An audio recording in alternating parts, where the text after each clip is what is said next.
ഒന്നേകാൽ നൂറ്റാണ്ടിന് മുമ്പാണ് ഈ പ്രവർത്തനം ആരംഭിക്കുന്നത് എന്നതുകൊണ്ട്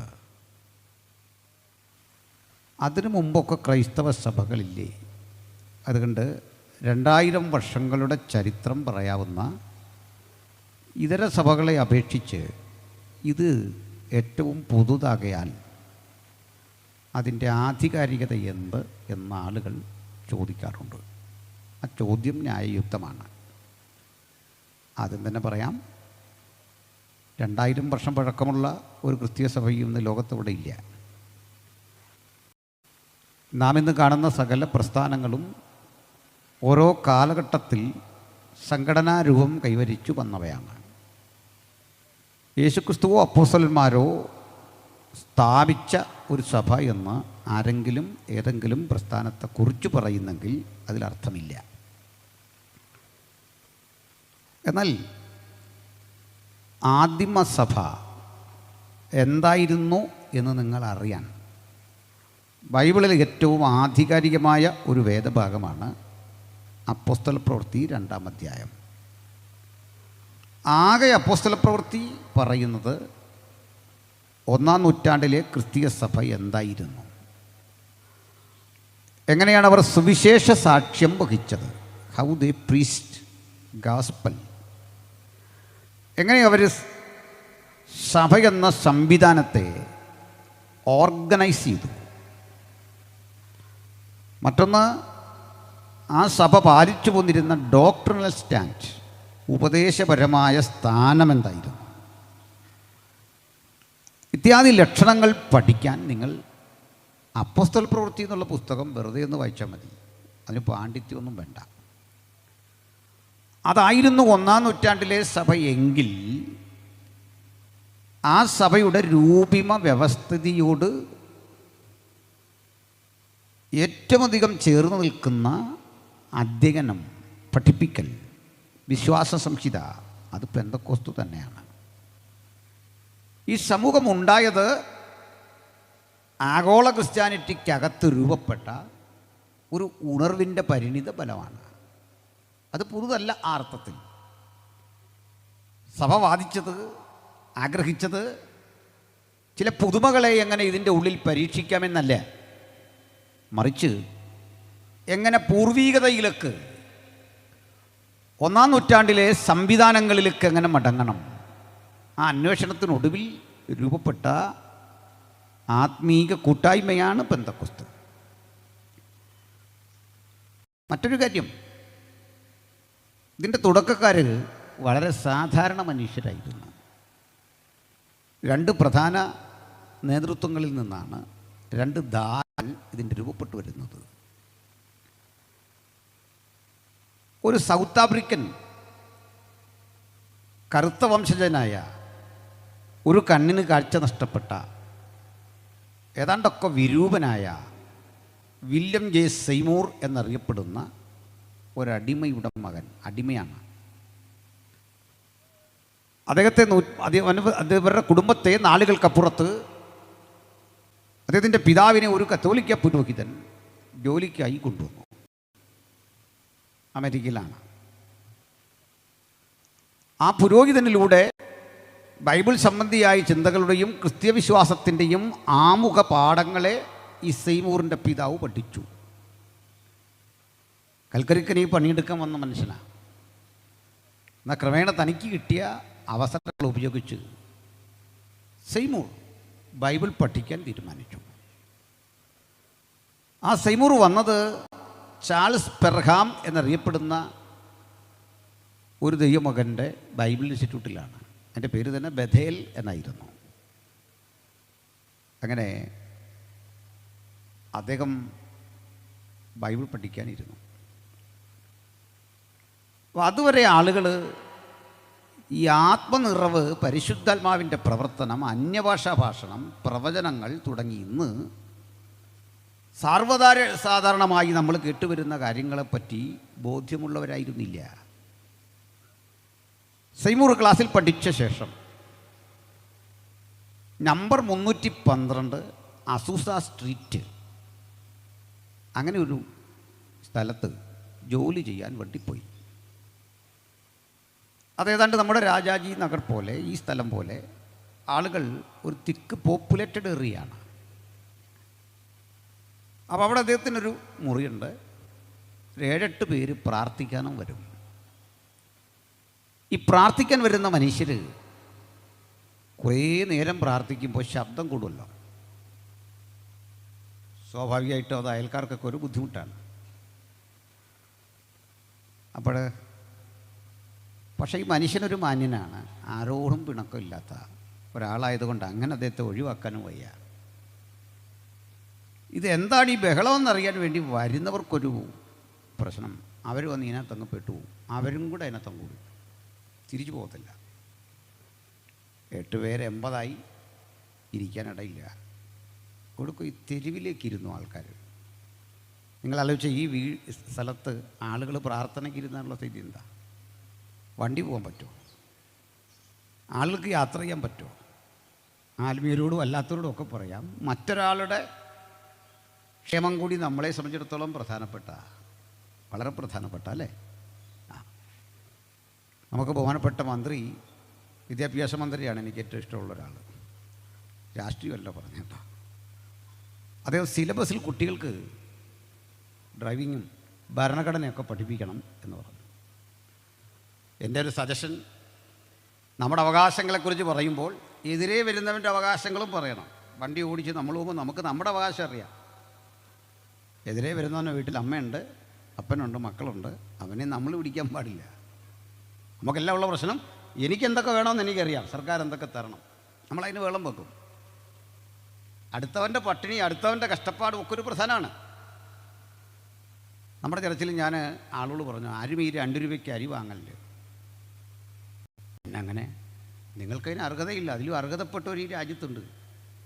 അതൊരു ആത്മീയൻ്റെ ലക്ഷണമാകണമല്ല, കിട്ടുന്നില്ല ഇനി പോരട്ടെ. പിണഞ്ഞോ? എൻ്റെ അറിവിൽ 2 രൂപയ്ക്ക് അരി വാങ്ങി കഴിക്കേണ്ട ആൾക്കാരൊന്നും ഇപ്പോൾ പെന്തക്കോസ്തുകാരുടെ ഇല്ല.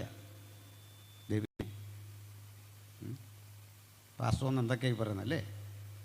അടുത്തത്, എൻ്റെ ചർച്ചിലൊരു അമ്മച്ചി ഉണ്ടായിരുന്നു.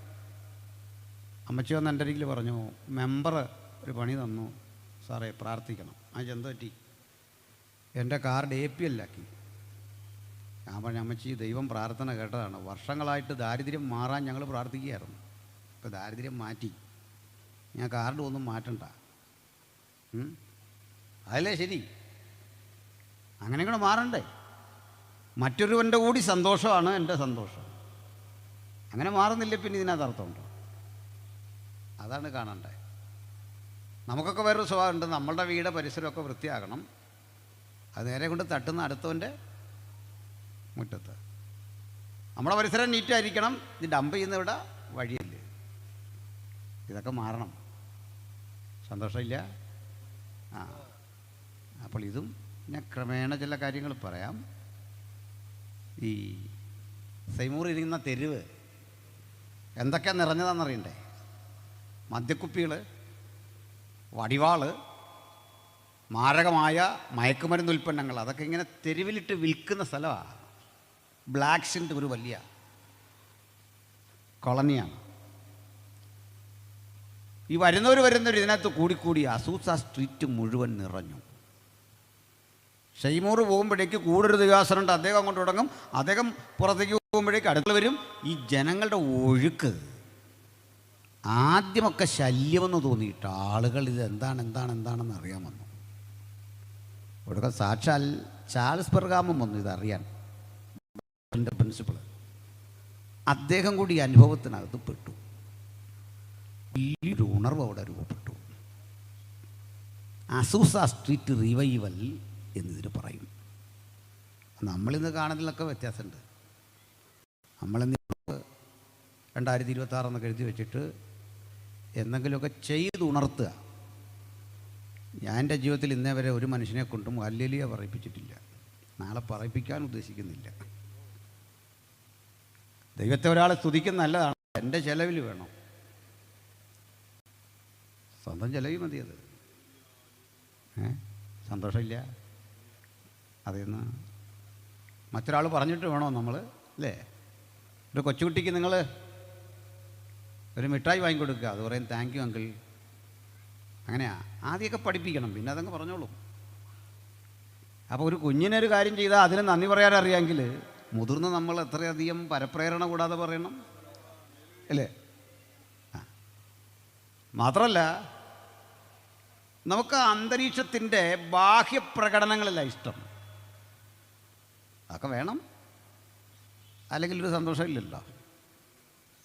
എൻ്റെ കയ്യിലൊരു ആൾ വന്നിട്ട് പറഞ്ഞു, ഉറങ്ങിയിട്ട് നാളുകളായി, ഒന്ന് പ്രാർത്ഥിക്കണം യോഗത്തിന് വന്നപ്പോഴേ ആദ്യം പറഞ്ഞു.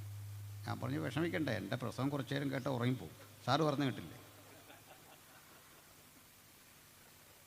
ഇവിടെ വന്നിരുന്നാൽ മതി. ഞാനായിട്ട് ആരെയും വഴക്കുറയില്ല ഉറങ്ങുന്നവരെ. എന്തുകൊണ്ടാണ് ഉറങ്ങുന്നതെന്ന് അറിയണ്ടേ? ഇപ്പോൾ ഈ യോഗത്തിന് വന്ന് നിങ്ങൾ ഉറങ്ങുന്നെങ്കിൽ അതിൻ്റെ കാരണം നിങ്ങളൊരു സെക്യൂരിറ്റി ഫീൽ ചെയ്യുന്നുണ്ടാണ്, ഒരു സുരക്ഷിതത്വം. ഇവിടെ വന്ന് ആരും ഒന്നും ചെയ്യാനില്ല, ഞാൻ ഉറങ്ങും. ഉറങ്ങിക്കോ. പിന്നെയും ബൈബിളൊരു വചനമുണ്ട്, തൻ്റെ നാമത്തിൽ ഒരു തുള്ളി വെള്ളം കുടിക്കാൻ കൊടുക്കുന്നതിന് പ്രതിഫലമുണ്ട്. അങ്ങനെയാണ് ദൈവനാമത്തിൽ ഉറങ്ങിയാലും അത് എന്നാണെന്ന് എനിക്കറിയില്ല, വാങ്ങിയാൽ മതി. എനിക്കോ പറഞ്ഞത്, ഈ ആളുകൾ ഇങ്ങോട്ട് വരാൻ തുടങ്ങി ഷെയ്മൂറിൻ്റെ അടുത്ത്. ഒരു കണ്ണില്ല, കാണാൻ സുന്ദരനൊന്നുമില്ല, ബ്ലാക്കാണ്. പക്ഷേ പ്രാർത്ഥിക്കണം. പ്രാർത്ഥിച്ച് അങ്ങോട്ട് കഴിഞ്ഞപ്പോൾ ഒരു വലിയ വടിവാലെടുത്ത് അങ്ങോട്ട് വെച്ചു. വേറൊരുത്തൻ കിലോ കണക്കിന് കഞ്ചാവ് എടുത്ത് വെച്ചു, മദ്യക്കുപ്പികൾ കൊണ്ടുവച്ചു. പൊട്ടിക്കരയാൻ തുടങ്ങി, ഉച്ചത്തിൽ കരയാൻ തുടങ്ങി. സ്ത്രീ പുരുഷ ഭേദമന്യ ആളുകൾ വന്ന് ഇവിടെ വീണ് കിടന്ന് കരയാൻ തുടങ്ങി. ഇത് കണ്ടിട്ട് ദൂരെ നിന്നൊരാൾ കണ്ടാൽ ഇവിടെ എന്തൊക്കെയോ കുഴപ്പം പിടിച്ച ആളുകൾ സമനില തെറ്റിയവരായിട്ട് തോന്നും. നമ്മുടെ ഒരു പ്രശ്നമാണത്. ഞാനൊരു ഡിബേറ്റിൽ പങ്കെടുത്തപ്പോൾ നിങ്ങളുടെ പരിപാടിയെല്ലാം കൊള്ളാം, ഇതാകപ്പാടെ ഒരു ചന്ത പോലെ ഇല്ലയോടോ എന്ന് ചോദിച്ചു. ഞാനിങ്ങനെ പെട്ടെന്ന് ക്ഷുഭിതനാകുന്ന ഒരാളല്ല, ഞാൻ സന്തോഷത്തോടൊക്കെ കേട്ടു പറഞ്ഞു, ചന്തയാണ്. ചന്ത എന്ന പദത്തിൻ്റെ അർത്ഥം താങ്കൾക്ക് അറിയാത്തതുകൊണ്ടാണ്. അത് ഏറ്റവും താഴേക്കിടയിൽ അധ്വാനിക്കുന്നവൻ്റെ ആരാധനാലയമാണ് ചന്ത. കമ്പോളം എന്ന് പറഞ്ഞാൽ ഏറ്റവും കഷ്ടപ്പെട്ട് പണിയെടുത്ത് ജീവിക്കുന്നവൻ്റെ ആരാധനാലയമാണ്. അവൻ കുഞ്ഞുങ്ങളെ വളർത്തുന്നതുകൊണ്ടാണ്. അതിനെ ചെറുതാക്കാൻ പാടില്ല അല്ലേ? രണ്ട്, ചന്ത ഒരു കുറഞ്ഞ സ്ഥലമല്ല. ചന്തക്കകത്ത് കടന്ന ഒരു കാര്യം നിങ്ങൾക്ക് കാണാം, അവിടെ വിൽപ്പനയും വാങ്ങലും നടക്കുന്നുണ്ട്, കൊടുക്കലും വാങ്ങലും. അപ്പം ഞാൻ പറയാം, എനിക്ക് നാരങ്ങ വേണം, മറ്റൊരാളുടെ ടൊമാറ്റോ വേണം, ഇതിനൊരാൾക്ക് മറ്റൊരു വസ്തു വേണം, അതിൻ്റെ വില പറയുക. അങ്ങനെ നമ്മൾ പലര് പറയുമ്പോൾ പുറത്ത് നിൽക്കുന്നവർക്ക് അതൊരു എരപ്പാണ്. ഇതുപോലെ ഞങ്ങളുടെ കാര്യം ഞങ്ങൾ കറക്റ്റായി പറയുന്നില്ല. പുറത്ത് നിങ്ങൾ ശ്രദ്ധിച്ചാൽ ഇതൊരു വലിയ ബഹളം. അകത്തോടൊന്ന് വാ, ഇതിനകത്തൊന്ന് കയറി, അപ്പോൾ മനസ്സിലാകും നല്ല സൂപ്പർ കമ്മ്യൂണിക്കേഷൻ നടക്കുക. ചന്തയാന്ന് വിശേഷിപ്പിച്ചോ, അതാ കറക്റ്റ് ഉദാഹരണം. അതിപ്പോൾ ഭേദമില്ല. അവിടെ ഒരു പാവം മനുഷ്യൻ തമിഴ്നാട്ടിലൊക്കെ പ്ലാന്റ് ചെയ്ത പച്ചക്കറി രാവിലെ പോയി ശേഖരിച്ച് കൊണ്ടുവരിക. നമ്മൾ പണിയെടുത്ത് അതിൽ അല്പം വാങ്ങി വീട്ടിൽ കൊണ്ടുവന്ന് നിൽക്കുക. ഈ വലിയ കമ്മ്യൂണിക്കേഷൻ നടക്കുന്ന സ്ഥലം അത്. നമ്മൾ ദൈവത്തോട് കമ്മ്യൂണിക്കേഷൻ നടക്കുക. കേൾക്കുന്നവനത് പിടിയിട്ടൂല, കാണുന്നവനും പിടിയിട്ടൂല. ദൂരെ നിന്ന് കാണുന്നവന് അത് ഭ്രാന്താണെങ്കിൽ അകത്തിരിക്കുന്നവന് ജീവിത നിഗൂഢതകൾക്കകത്ത് അവൻ അനുഭവിച്ച വേദനകളെ മുഴുവൻ ഇറക്കി വെച്ച് കണ്ണീരൊഴുക്കി സാന്ത്വനപ്പെട്ടു പോകുന്ന പരിശുദ്ധാത്മപ്രവൃത്തിയുടെ ആ അതിശക്തമായ ഇടപെടൽ നടക്കുന്നത്. ഇത് അസൂസ സ്ട്രീറ്റിൽ രൂപപ്പെട്ടു. അപ്പം സൈമൂർ ഇതെല്ലാം പ്രാർത്ഥന കഴിഞ്ഞു, നീ വടിവാളും കത്തിയൊക്കെ കൊണ്ടുവന്നല്ലോ, ഇതായാലും എന്നെ വെട്ടാനല്ലെന്ന് എനിക്ക് മനസ്സിലായി. നീ ആരെ വെട്ടാൻ കൊണ്ടുവന്ന? അതെൻ്റെ യജമാനനൊരു ക്രൂരനായിരുന്നു. എത്ര പണിയെടുത്താലും പണം തരില്ല, ചാട്ടക്കടിക്കും. ഒരു ദുഷ്ടൻ. അദ്ദേഹത്തെ വകവരുത്താൻ തക്കം പാർത്ത് കൊണ്ടു നടന്ന ഓരോരുത്തരും ഓരോ കഥ പറഞ്ഞപ്പോൾ സൈമൂർ പറഞ്ഞു, ആദ്യം പോയി അയാളോട് ക്ഷമ പറഞ്ഞ് അയാളുടെ അരികിൽ നിന്ന് ക്ഷമിച്ചു എന്നൊരു വാക്കും കേട്ടിഞ്ഞ് വാ പോ. കേട്ട പാടെ ചെന്നു കാണാൻ. വൈറ്റ്സാ, വെള്ളക്കാർ, ക്രൂരന്മാരാ. എന്താ വന്നേ?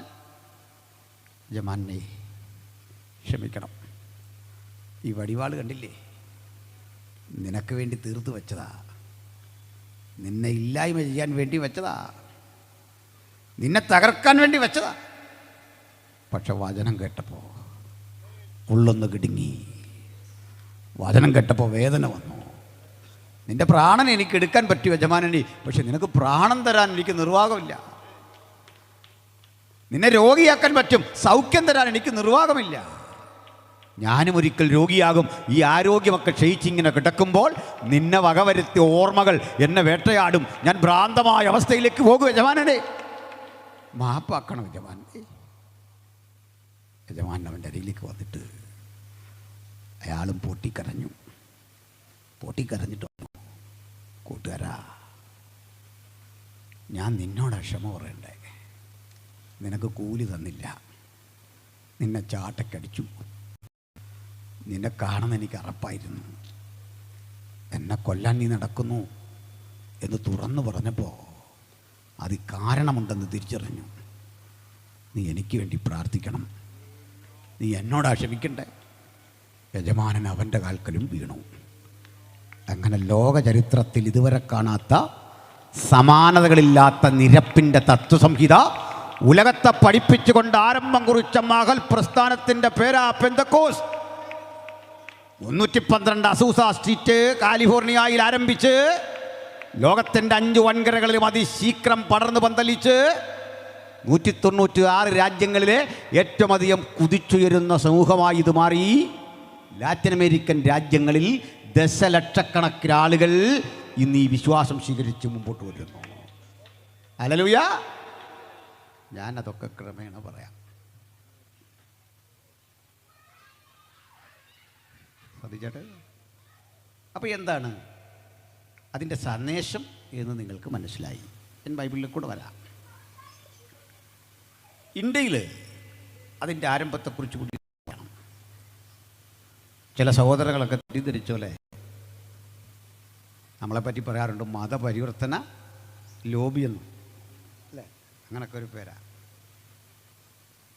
മറ്റൊന്നുകൂടി ചിലർ പറയാറുണ്ട് പാൽപ്പൊടി കൊടുത്ത് ആളുകളെ മതം മാറ്റി, ഇങ്ങനെ പറയാറുണ്ട്. അതിൽ കുറേ ശരിയുണ്ട്, ഇല്ലെന്നല്ല കേട്ടോ, കുറേ ശരിയുണ്ട്. അതിൽ ഒരു ശരി ഞാൻ നിങ്ങളോട് പറയാം. കേരള ചരിത്രത്തിലെ ആദ്യത്തെ മതപരിവർത്തനം, ആ പദം ഞാൻ തൽക്കാലം ഉപയോഗിക്കുന്നേ ഉള്ളൂ. ഞങ്ങളിതൊരു മതമായിട്ടൊന്നും കാണണില്ല, അത് പറഞ്ഞിട്ട് അങ്ങോട്ട് വരാം. കാരണം ഒരു മതത്തിന് വേണ്ട ചേരുവകളൊന്നും ഞങ്ങളുടെ കയ്യിലില്ല. നമ്മളൊരു പാക്കറ്റ് എടുത്താൽ അതിൽ ഇൻഗ്രീഡിയൻസ് എല്ലാം എഴുതിയിട്ടുണ്ട്, ഇത്ര പെർസെൻറ്റ് ഇത്ര പെർസെൻറ്റ് ഇത്ര പെർസെൻ്റ് ഒക്കെ ഉണ്ടാകണം ആ സാധനത്തിൽ. ഒരു മതത്തിന് വേണ്ട ഒരു ചേരുവയില്ലാത്തൊരു സമൂഹമാണ് ഞങ്ങൾ. പറയാം, മതത്തിന് സ്വന്തം നിലയിൽ ഒന്നോ അതിലധികമോ തീർത്ഥാടന കേന്ദ്രങ്ങൾ ഉണ്ടാകണം. ഞങ്ങൾക്കൊരു തീർത്ഥാടന കേന്ദ്രം ഇല്ല. ഇപ്പം നിങ്ങൾക്കൊരു സംശയം, യേശു ജനിച്ച ബേതലഹേമോ, യേശു വളർന്ന നസർബത്തോ, യേശു മരിച്ച ക്രൂശിക്കപ്പെട്ട ജെറുസലേമിലെ പ്രസിദ്ധമായ ഗോൽഗോഥ, ഇതൊക്കെ നിങ്ങൾക്ക് തീർത്ഥാടന സ്ഥലങ്ങളല്ലേ? ഏയ് അല്ല. ഈ ചെങ്കൽച്ചൂളയിലെ മണ്ണും യെറുസലേമിലെ മണ്ണും അടുത്തടുത്ത് വെച്ചിട്ട് എന്നോട് ചോദിക്കുകയാണ്, ഇതിലേതാണ് കുറേ കൂടെ നല്ല മണ്ണെന്ന് ചോദിച്ചാൽ ഞാൻ പറയും ഇത് തന്നെയാണ്, യെറുസലേമിലെ അല്ല. കാരണം 422 യുദ്ധങ്ങൾ, ആക്രമണങ്ങൾ, അതിശക്തരായ 7ഓളം പ്രബല സാമ്രാട്ടുകളുടെ തേർവാഴ്ച നടന്ന ഇടം, ലക്ഷക്കണക്കിന് സ്ത്രീ പുരുഷന്മാർ, കുഞ്ഞുങ്ങൾ അതിക്രൂരമായി വധിക്കപ്പെട്ട ചരിത്രത്തിലെ ഏറ്റവും ചോര പുതച്ചുറങ്ങുന്ന മണ്ണ്. അതങ്ങനെ വിശുദ്ധ സ്ഥലമാകും? അപ്പം ഞങ്ങൾക്കൊരു വിശുദ്ധ സ്ഥലം ഇല്ല, എല്ലാ സ്ഥലവും ഒരുപോലെ. 2, മതത്തിന് ഒരു നിറം സുപ്രധാനമാണ്. വെള്ളയോ കറുപ്പോ നീലയോ മഞ്ഞയോ അങ്ങനെ എന്തെങ്കിലും. ഞങ്ങൾക്കങ്ങനെ ഒരു നിറത്തോട് പ്രതിപത്തിയില്ല. ഒരു നിറവും മോശമല്ല, ഒരു നിറവും ആ നിറം ഉൾക്കൊള്ളുന്ന കൊടിക്കൂറ സ്വന്തമില്ല. ഇനിയുമുണ്ട് ചില പ്രത്യേകത. മതത്തിന് ഒരു സ്ഥലം പ്രധാനമാണ്, ഒരു കൊടിക്കൂറ, ഒരു നിറം പ്രധാനമാണ്. ഇതുപോലെ വർഷത്തിൽ ഏതെങ്കിലും ഒരു മാസമോ അല്ലെങ്കിൽ ആഴ്ചയിൽ ഏതെങ്കിലും ഒരു ദിവസമോ ഒക്കെ പുണ്യ ദിവസങ്ങളാണ്. ദിവസത്തിൽ ചില സമയങ്ങളുണ്ട്, ആ സമയം സുപ്രധാനമാണ്. ഞങ്ങളെ സംബന്ധിച്ചോളം 365 ദിവസം ഒരുപോലെയാണ്, ഒരു വ്യത്യാസമില്ല. രാവും പകലും ഒരുപോലെയാണ്, ഒരു വ്യത്യാസമില്ല. അപ്പോൾ ഇങ്ങനെയൊക്കെയുള്ള വ്യത്യസ്തമായൊരു സമൂഹത്തെ നിങ്ങൾക്കെങ്ങനെ മതമെന്ന് വിളിക്കാൻ പറ്റും? എങ്കിലും വിളിച്ചോളൂ. കമ്മ്യൂണിക്കേഷൻ അങ്ങനെ വേണം. കാരണം വില്ലേജ് ഓഫീസർ വന്ന് ചോദിക്കുമ്പോൾ നമ്മൾ മതം ഇല്ലെന്നല്ലല്ലോ പറയുന്നത്, ക്രിസ്ത്യൻ തന്നെ എഴുതുമല്ലോ അല്ലേ. അപ്പോൾ പിന്നെ മതം കിടക്കട്ടെ. കേരള ചരിത്രത്തിലെ രേഖാമൂലമുള്ള ഒരു മത പരിവർത്തനം നടക്കുന്നത് 1854 പത്തനംതിട്ട ജില്ലയിലെ മല്ലപ്പള്ളി എന്ന സ്ഥലത്താണ്. ആ മല്ലപ്പള്ളി എന്ന് പറയുന്ന സ്ഥലത്ത് ഒരു മനുഷ്യൻ ഒരു വയലിൽ, ഇന്നവിടെ ഒരു സർക്കാർ ഹോസ്പിറ്റലുണ്ട്, അതിൻ്റെ ഓപ്പോസിറ്റ് കാണുന്നൊരു വയലിൽ ഒരു കന്നുകാലിക്കൊപ്പം നിലമുഴുതുകൊണ്ടിരിക്കുകയാണ്. കന്നുകാലിയുടെ തോളത്ത് വെച്ച മുഖം മനുഷ്യൻ്റെ ദേഹത്ത് ഇപ്പുറം വെച്ച് നിലമുഴുതു മറിച്ചങ്ങോട്ട് പോകുമ്പോൾ ജോൺ ഹോക്സ്വർത്ത് എന്നറിയപ്പെടുന്നൊരു മിഷണറി അവിടെ വന്നു. അദ്ദേഹം കുറച്ചേരം ഇങ്ങനെ നോക്കി നിന്നു. കാളവണ്ടിയിലാണ് അദ്ദേഹം. കുറേ നേരം നിന്നപ്പോൾ ഏതാണ്ടൊരു ഉച്ച സമയമായപ്പോൾ ഒരു ബഹളം കെട്ടു. നോക്കുമ്പോൾ ഒരു മനുഷ്യൻ ഒരു കലത്തിൽ കുറേ ചൂട് കഞ്ഞിയായിട്ട് വരികയാണ്. കഞ്ഞിയാണെന്ന് പിന്നെ മനസ്സിലാവുന്നേ.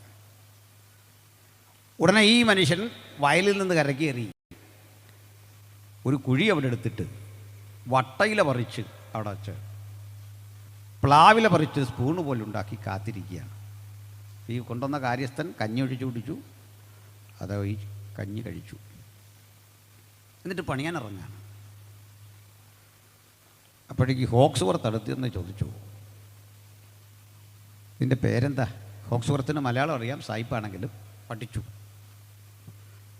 ഈ ആൾ തൻ്റെ പേര് പറഞ്ഞു തെയ്യത്താൻ. ദൈവത്താൻ എന്നാണ്, പക്ഷെ ആളുകൾക്ക് അന്നത് ഉച്ചരിക്കാൻ അറിയാത്തുണ്ട്.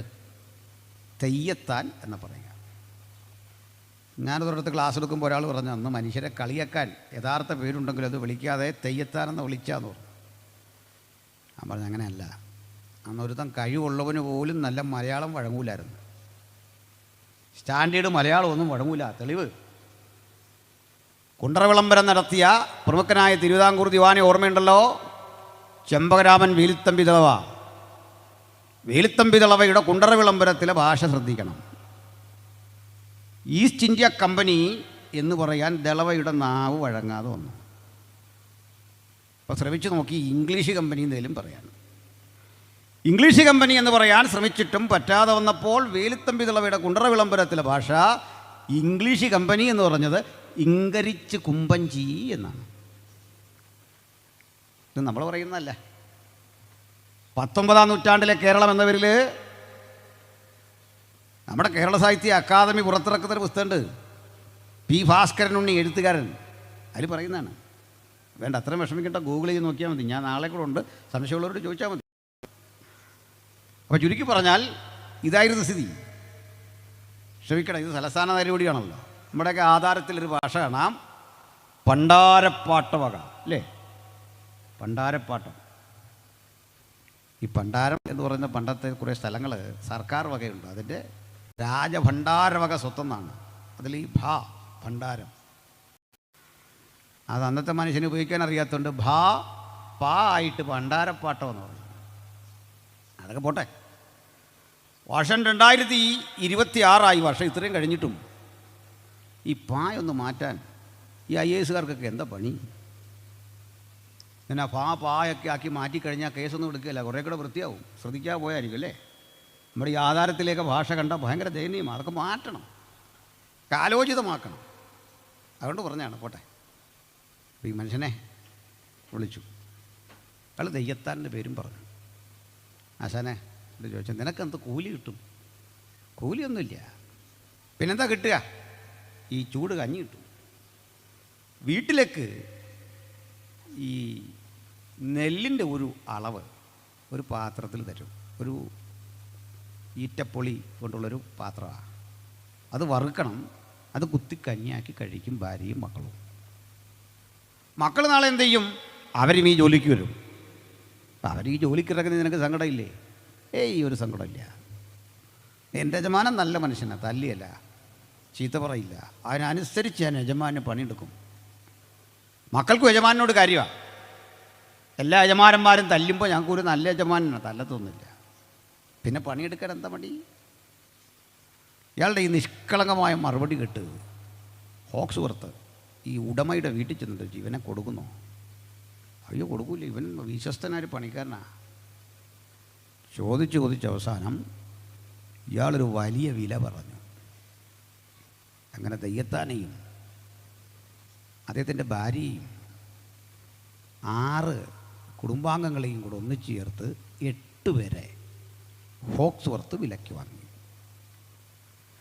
ഹോക്സ്വർത്ത് അവരെ കൊണ്ടുവന്ന് തൊട്ടടുത്ത് ഒഴുകുന്ന നദിയിൽ സ്നാനപ്പെടുത്തി ക്രിസ്ത്യാനിയാക്കിയില്ല. പക്ഷെ ആ വെള്ളത്തിനടുത്ത് കൊണ്ടുവന്നു. വെള്ളത്തിനടുത്ത് കൊണ്ടുവന്നിട്ട് കാളവണ്ടിയിൽ നിന്ന് നിറമുള്ള സുഗന്ധമുള്ള ഒരു സോപ്പ് എടുത്തു കൊടുത്തു. അയാൾക്ക് എന്തിനാണെന്നറിയില്ല. വെള്ളത്തിൽ മുങ്ങി വന്ന മനുഷ്യൻ ധരിച്ചിരിക്കുന്ന ഒരു കൂമ്പ് പാളയാണ്, നഗ്നത മറയ്ക്കാൻ. അതൊക്കെ കളയാൻ പറഞ്ഞു. അതൊക്കെ വെള്ളത്തിൽ മുങ്ങിപ്പൊങ്ങി വന്ന് ഈ സോപ്പ് ശരീരമാസകലം തേച്ച് പിടിപ്പിച്ചു. ജീവിതത്തിൽ ആദ്യം ഒരു അടിമ സോപ്പാണ്. പുതിയ സോപ്പ് കൂടെ കൊടുത്തു തുടങ്ങി, ഇത് നിനക്കുള്ളതാണ്. വീട്ടുകാരെല്ലാം കുളിപ്പിച്ചു. കയറി വന്നപ്പോൾ സായിപ്പ് കുറേ വസ്ത്രം കൊടുത്തു. പുള്ളിക്ക് പേടി, ഇതിട്ടുകൊണ്ട് പോലെ ആളുകൾ കല്ലെറിയും, ചെളിവാരി എറിയും, അടിമയാ. ഹോക്സ്വർത്ത് പറഞ്ഞു, ഞാനാ നിന്നെ വിലക്ക് വാങ്ങിയ, നീ എൻ്റെ ഉടമസ്ഥതയിൽപ്പെട്ടാണെങ്കിൽ ആരും നിന്നെ ഒന്നും ചെയ്യില്ല, വരാൻ പറഞ്ഞു. തിരുവല്ലയിലുള്ള മിഷൻ കാമ്പൗണ്ടിൽ കൊണ്ട് പാർപ്പിച്ചു. ഒറ്റ കൊല്ലം ആ കുടുംബത്തെ പാട്ട് പഠിപ്പിച്ചു, ബൈബിൾ വായിക്കാൻ പഠിപ്പിച്ചു, ഇംഗ്ലീഷ് ഭാഷ പഠിപ്പിച്ചു. മക്കളെയൊക്കെ പുലർത്തി, മക്കൾക്കൊക്കെ നല്ല വിദ്യാഭ്യാസം കൊടുത്തു. ഒറ്റ കൊല്ലം കഴിഞ്ഞ് 1854 സെപ്റ്റംബർ മാസം 10-ാം തീയതിയാണ് ഇവർ സ്നാനമേൽക്കുന്നത്. ഒറ്റ കൊല്ലം കഴിഞ്ഞ്. ചുരുക്കി പറഞ്ഞാൽ പിടിച്ചൊരുവനെയും സമ്മർദ്ദം ചെലുത്തി ഞങ്ങളിതിലാക്കില്ല. ആളുകളുടെ തെറ്റിദ്ധാരണയാണ്. ഹല്ലേലൂയ. തീർച്ചയായിട്ടും ഇവർക്ക് നല്ല ആഹാരം കൊടുത്തു. പാൽപ്പൊടി ആയിരിക്കാം, അതിലും കൂടിയ വസ്തുവായിരിക്കാം. നിങ്ങൾ എങ്ങനെ കരുതിയാലും ഇന്നും ഇങ്ങനൊരു ആവശ്യമുണ്ടെങ്കിൽ തീർച്ചയായിട്ടും നിങ്ങൾ മടിക്കണ്ട, പാൽപ്പൊടി തരും. അതിന് നിങ്ങൾ ഈ വിശ്വാസമൊന്നും സ്വീകരിച്ച് വരണ്ട. വിശക്കുന്നവർ പറഞ്ഞേക്ക്. അതിനെന്തിനാ ഇങ്ങനെ വരുന്നത്? മനുഷ്യത്വമല്ലേ, അതിൻ്റെ പേര് മനുഷ്യത്വം എന്നാണ്. ആ വിശപ്പിന് ജാതിയില്ല, മതമില്ല, വർണ്ണമില്ല, വർഗമില്ല. അങ്ങനെയെങ്കിൽ പാൽപ്പൊടി കഴിക്കേണ്ടി വരുന്നവൻ്റെ ആ ദൈന്യത നിങ്ങൾക്ക് മനസ്സിലാവുമോ? അന്ന് ഇത് കേട്ടിട്ടൊരു മതം തന്നെ കളഞ്ഞിട്ട് മറ്റൊന്ന് സ്വീകരിക്കണമെന്ന് പറയുമ്പോൾ അവൻ അനുഭവിച്ച വ്യഥയുടെ ആഴം എന്തെന്ന് പരിശോധിക്കാതെ ഈ പുലമ്പുന്ന വാക്കുകൾക്ക് അർത്ഥമൊന്നുമില്ല. സ്നേഹിത, ഒന്നുകൂടി പറഞ്ഞ് ഞാൻ ആ ചരിത്രം വിട്ടേക്കാം. കോട്ടയം ജില്ലയിൽ വ്യാസം പറഞ്ഞല്ലോ, ഞങ്ങൾ രണ്ടും കോട്ടയംകാരാണ്. CPIയുടെ സ്റ്റേറ്റ് സെക്രട്ടറി, മുൻ സ്റ്റേറ്റ് സെക്രട്ടറി കാനൻ രാജേന്ദ്രൻ സഖാവാണ് എൻ്റെ ഒരു അയൽക്കാരൻ. അവരുടെ വീടെടുത്ത ഒരു വാർഡാണ്. അവൾ കോട്ടയത്ത് തിരുനക്കര എന്ന് പറഞ്ഞൊരു സ്ഥലമുണ്ട്, തിരുനക്കര മൈതാനം. ഈ തിരുനക്കര മൈതാനം ഒരടിമച്ചന്തയായിരുന്നു. അടിമകൾക്ക് ഏറ്റവും വില കൂടുതൽ കിട്ടുന്ന ചന്ത മധുരാങ്കൂറിൽ. ഞാൻ തിരുവനന്തപുരം ചരിത്രത്തിലേക്ക് ക്രമേണ വരാം, നിങ്ങൾക്കതായിരിക്കുമല്ലോ പ്രിയപ്പെട്ടത്. അപ്പോൾ ഒരടിമയ്ക്ക് 3 രൂപ, അതുപോലെ ചിലയിടത്ത് 7 രൂപ, ചിലയിടത്ത് 3 ഇരട്ടി 21 രൂപ വരെയൊക്കെ വിലയുണ്ട്. അന്ന് 1 സെൻറ്റ് ഭൂമിയുടെ വില 25 പൈസയാണ്. കേരളത്തിൽ നടന്ന ആദ്യത്തെ ആധാരമെന്ന് പറയുന്നത് മൂന്നാറിലാണ്. 3000 ഏക്കർ സ്ഥലം ഒരു സായിപ്പ് മേടിക്കുക. സെൻറ്റ് ഒന്നിന് 4 അണ. 4 അണ എന്ന് പറഞ്ഞാൽ സ്റ്റാൻലിക്ക് അറിയോ എത്ര? ഇല്ലെന്ന് തലവിലുക, പ്രായമൊന്നും ആയിട്ടില്ലെന്ന് കാണിക്കാനാ. മനുഷ്യൻ്റെ ഓരോ അടവ് കണ്ടില്ലേ, നമ്മൾ സ്ഥിരം കാണുന്നുണ്ടെന്ന് പറഞ്ഞു ഏതാ. 25 പൈസയാണ് 4 അണ അല്ലേ? അത്രേ ഉള്ളൂ. 1 സെൻറ്റ് ഭൂമിക്ക് 4 അണ വിലയുള്ള കാലത്ത് ഒരു അടിമയുടെ വില 3 രൂപ. 21 ഉറുപ്പിക വരെ കിട്ടുമായിരുന്നു നല്ല അടിമയാണെങ്കിൽ, ആരോഗ്യ ദൃഢഗാത്രമാണെങ്കിൽ. അങ്ങനെ ഇരിക്കേ ഒരു സംഭവം, ഒരടിമയെയും അയാളുടെ ഭാര്യയെയും വിലയ്ക്ക് വിൽക്കാൻ പോകുന്ന ആളെ. ഇത് DC പ്രസിദ്ധം ചെയ്യുന്ന പുസ്തകങ്ങളൊക്കെ ഉള്ളതുണ്ടോ? എന്നോട് ചോദ്യം ചോദിച്ചാൽ ഉത്തരം റഫറൻസ് സഹിതം പറയാം. അപ്പോൾ അടിമയെ വിൽക്കുക. പക്ഷെ ഒരു പ്രശ്നം, ഇവർക്ക് 7 വയസ്സുള്ളൊരു മോനും 1.5 വയസ്സുള്ളൊരു മോളും ഉണ്ട്, കുഞ്ഞാ. ഇവരെ ആർക്കും വേണ്ട. കാരണം ഇവരെയും കൊണ്ടുപോയാൽ പണിയൊക്കെ നഷ്ടപ്പെടും. എത്ര നാൾ കഴിഞ്ഞ് ഇവരൊന്ന് പച്ച പിടിച്ച് വരുന്നത് പാടാ. ഇവരെ നോക്കി അപ്പനും അമ്മയൊക്കെ സമയം പോയില്ലേ. അത് വേണ്ട. പിന്നെന്താ ചെയ്യുന്നേ? ഇപ്പോൾ ഈ അടിമകൾ അടുത്തടുത്തൊക്കെയുള്ള വീടുകളിൽ, കുടിലുകളിൽ ഇങ്ങനെ പാർക്കുക. സഹോദരങ്ങളെ ഒരു കാര്യം പറയാം, നമ്മളിങ്ങനെയൊക്കെ പാർക്കുന്ന വീടുകളിൽ തൊട്ടടുത്ത വീടുകളും അടുത്തടുത്ത ആളുകളും തമ്മിലെ വാക്കിലേറ്റവും സൗന്ദര്യപ്പിണക്കവും ഒക്കെ ഒരു യാഥാർത്ഥ്യമാണ്. പക്ഷെ കാര്യത്തോടടുക്കുമ്പോൾ അവനാ ഏറ്റവും നല്ലവനെന്ന് നമുക്ക് ബോധ്യം വരും, തൊട്ടടുത്ത് കിടക്കുന്ന ആൾ. അങ്ങനെയല്ലേ? ആ സഹോദരി ബന്ധം നിലനിർത്തുന്നിടത്ത് അക്രമമൊന്നും ഉണ്ടാവില്ല. 2-3 വാക്കുകൾ തീക്ഷ്ണമായി പറഞ്ഞവരെല്ലാം മോശക്കാരൊന്നുമില്ല. അടിമകളും അങ്ങനെ അങ്ങോട്ടും ഇങ്ങോട്ടൊക്കെ അതും ഇതൊക്കെ പറയും, ശബ്ദം ഉണ്ടാക്കും, ഒന്നും തള്ളുമൊക്കെ ഉണ്ടാകും. ആരെങ്കിലും വന്ന് പറഞ്ഞാൽ കേൾക്കും, പിന്നെയും ശത്രുക്കളെ പോലെ ഇരിക്കും. പക്ഷേ ആളുകളെല്ലാം ഒരു കഥ അറിഞ്ഞു. തൊട്ടടുത്ത വീട്ടിലെ ആ കുടിലിലെ 2 പേരെ നാളെ വിൽക്കുക. ആ വീട്ടിൽ ഉറക്കമില്ല. അയൽക്കാരെല്ലാം ഓടി വന്നു. നിങ്ങൾ നാളെ പോവല്ലേ? ഞങ്ങളറിഞ്ഞു, ഞങ്ങളൊരാശ്വാസമായിരുന്നു. നിങ്ങൾ പോകാമെന്ന് കാണുമ്പോൾ എന്നേക്കുമായിട്ട് പോവാ. എവിടെ വയ്ക്കുന്നൊരു പിടിയില്ല. 6 വീഴും കരയും പാടവും കഴിഞ്ഞ് ദൂരത്തെവിടെയോ പോവാ. കാണണമെന്നേ നിർബന്ധമില്ലാത്തൊരു സ്ഥലത്തേക്കാണ് പോകുന്നേ. ഇവർ കുഞ്ഞുങ്ങളെ ചൊല്ലി വിലപിച്ചപ്പോൾ എന്നും വഴക്കുണ്ടാക്കുന്ന അയൽക്കാരൻ പറയാ, മക്കളെ ഞാൻ നോക്കും, ഞങ്ങൾക്കുണ്ട് അതുങ്ങൾക്കുണ്ട്, ധൈര്യമായിട്ട് പോകും. അന്ന് ആ ശബ്ദമുയർത്തി സംസാരിക്കുന്ന മനുഷ്യൻ്റെ ഒരു പാവത്താനാന്ന് ആൾക്ക് മനസ്സിലായത്.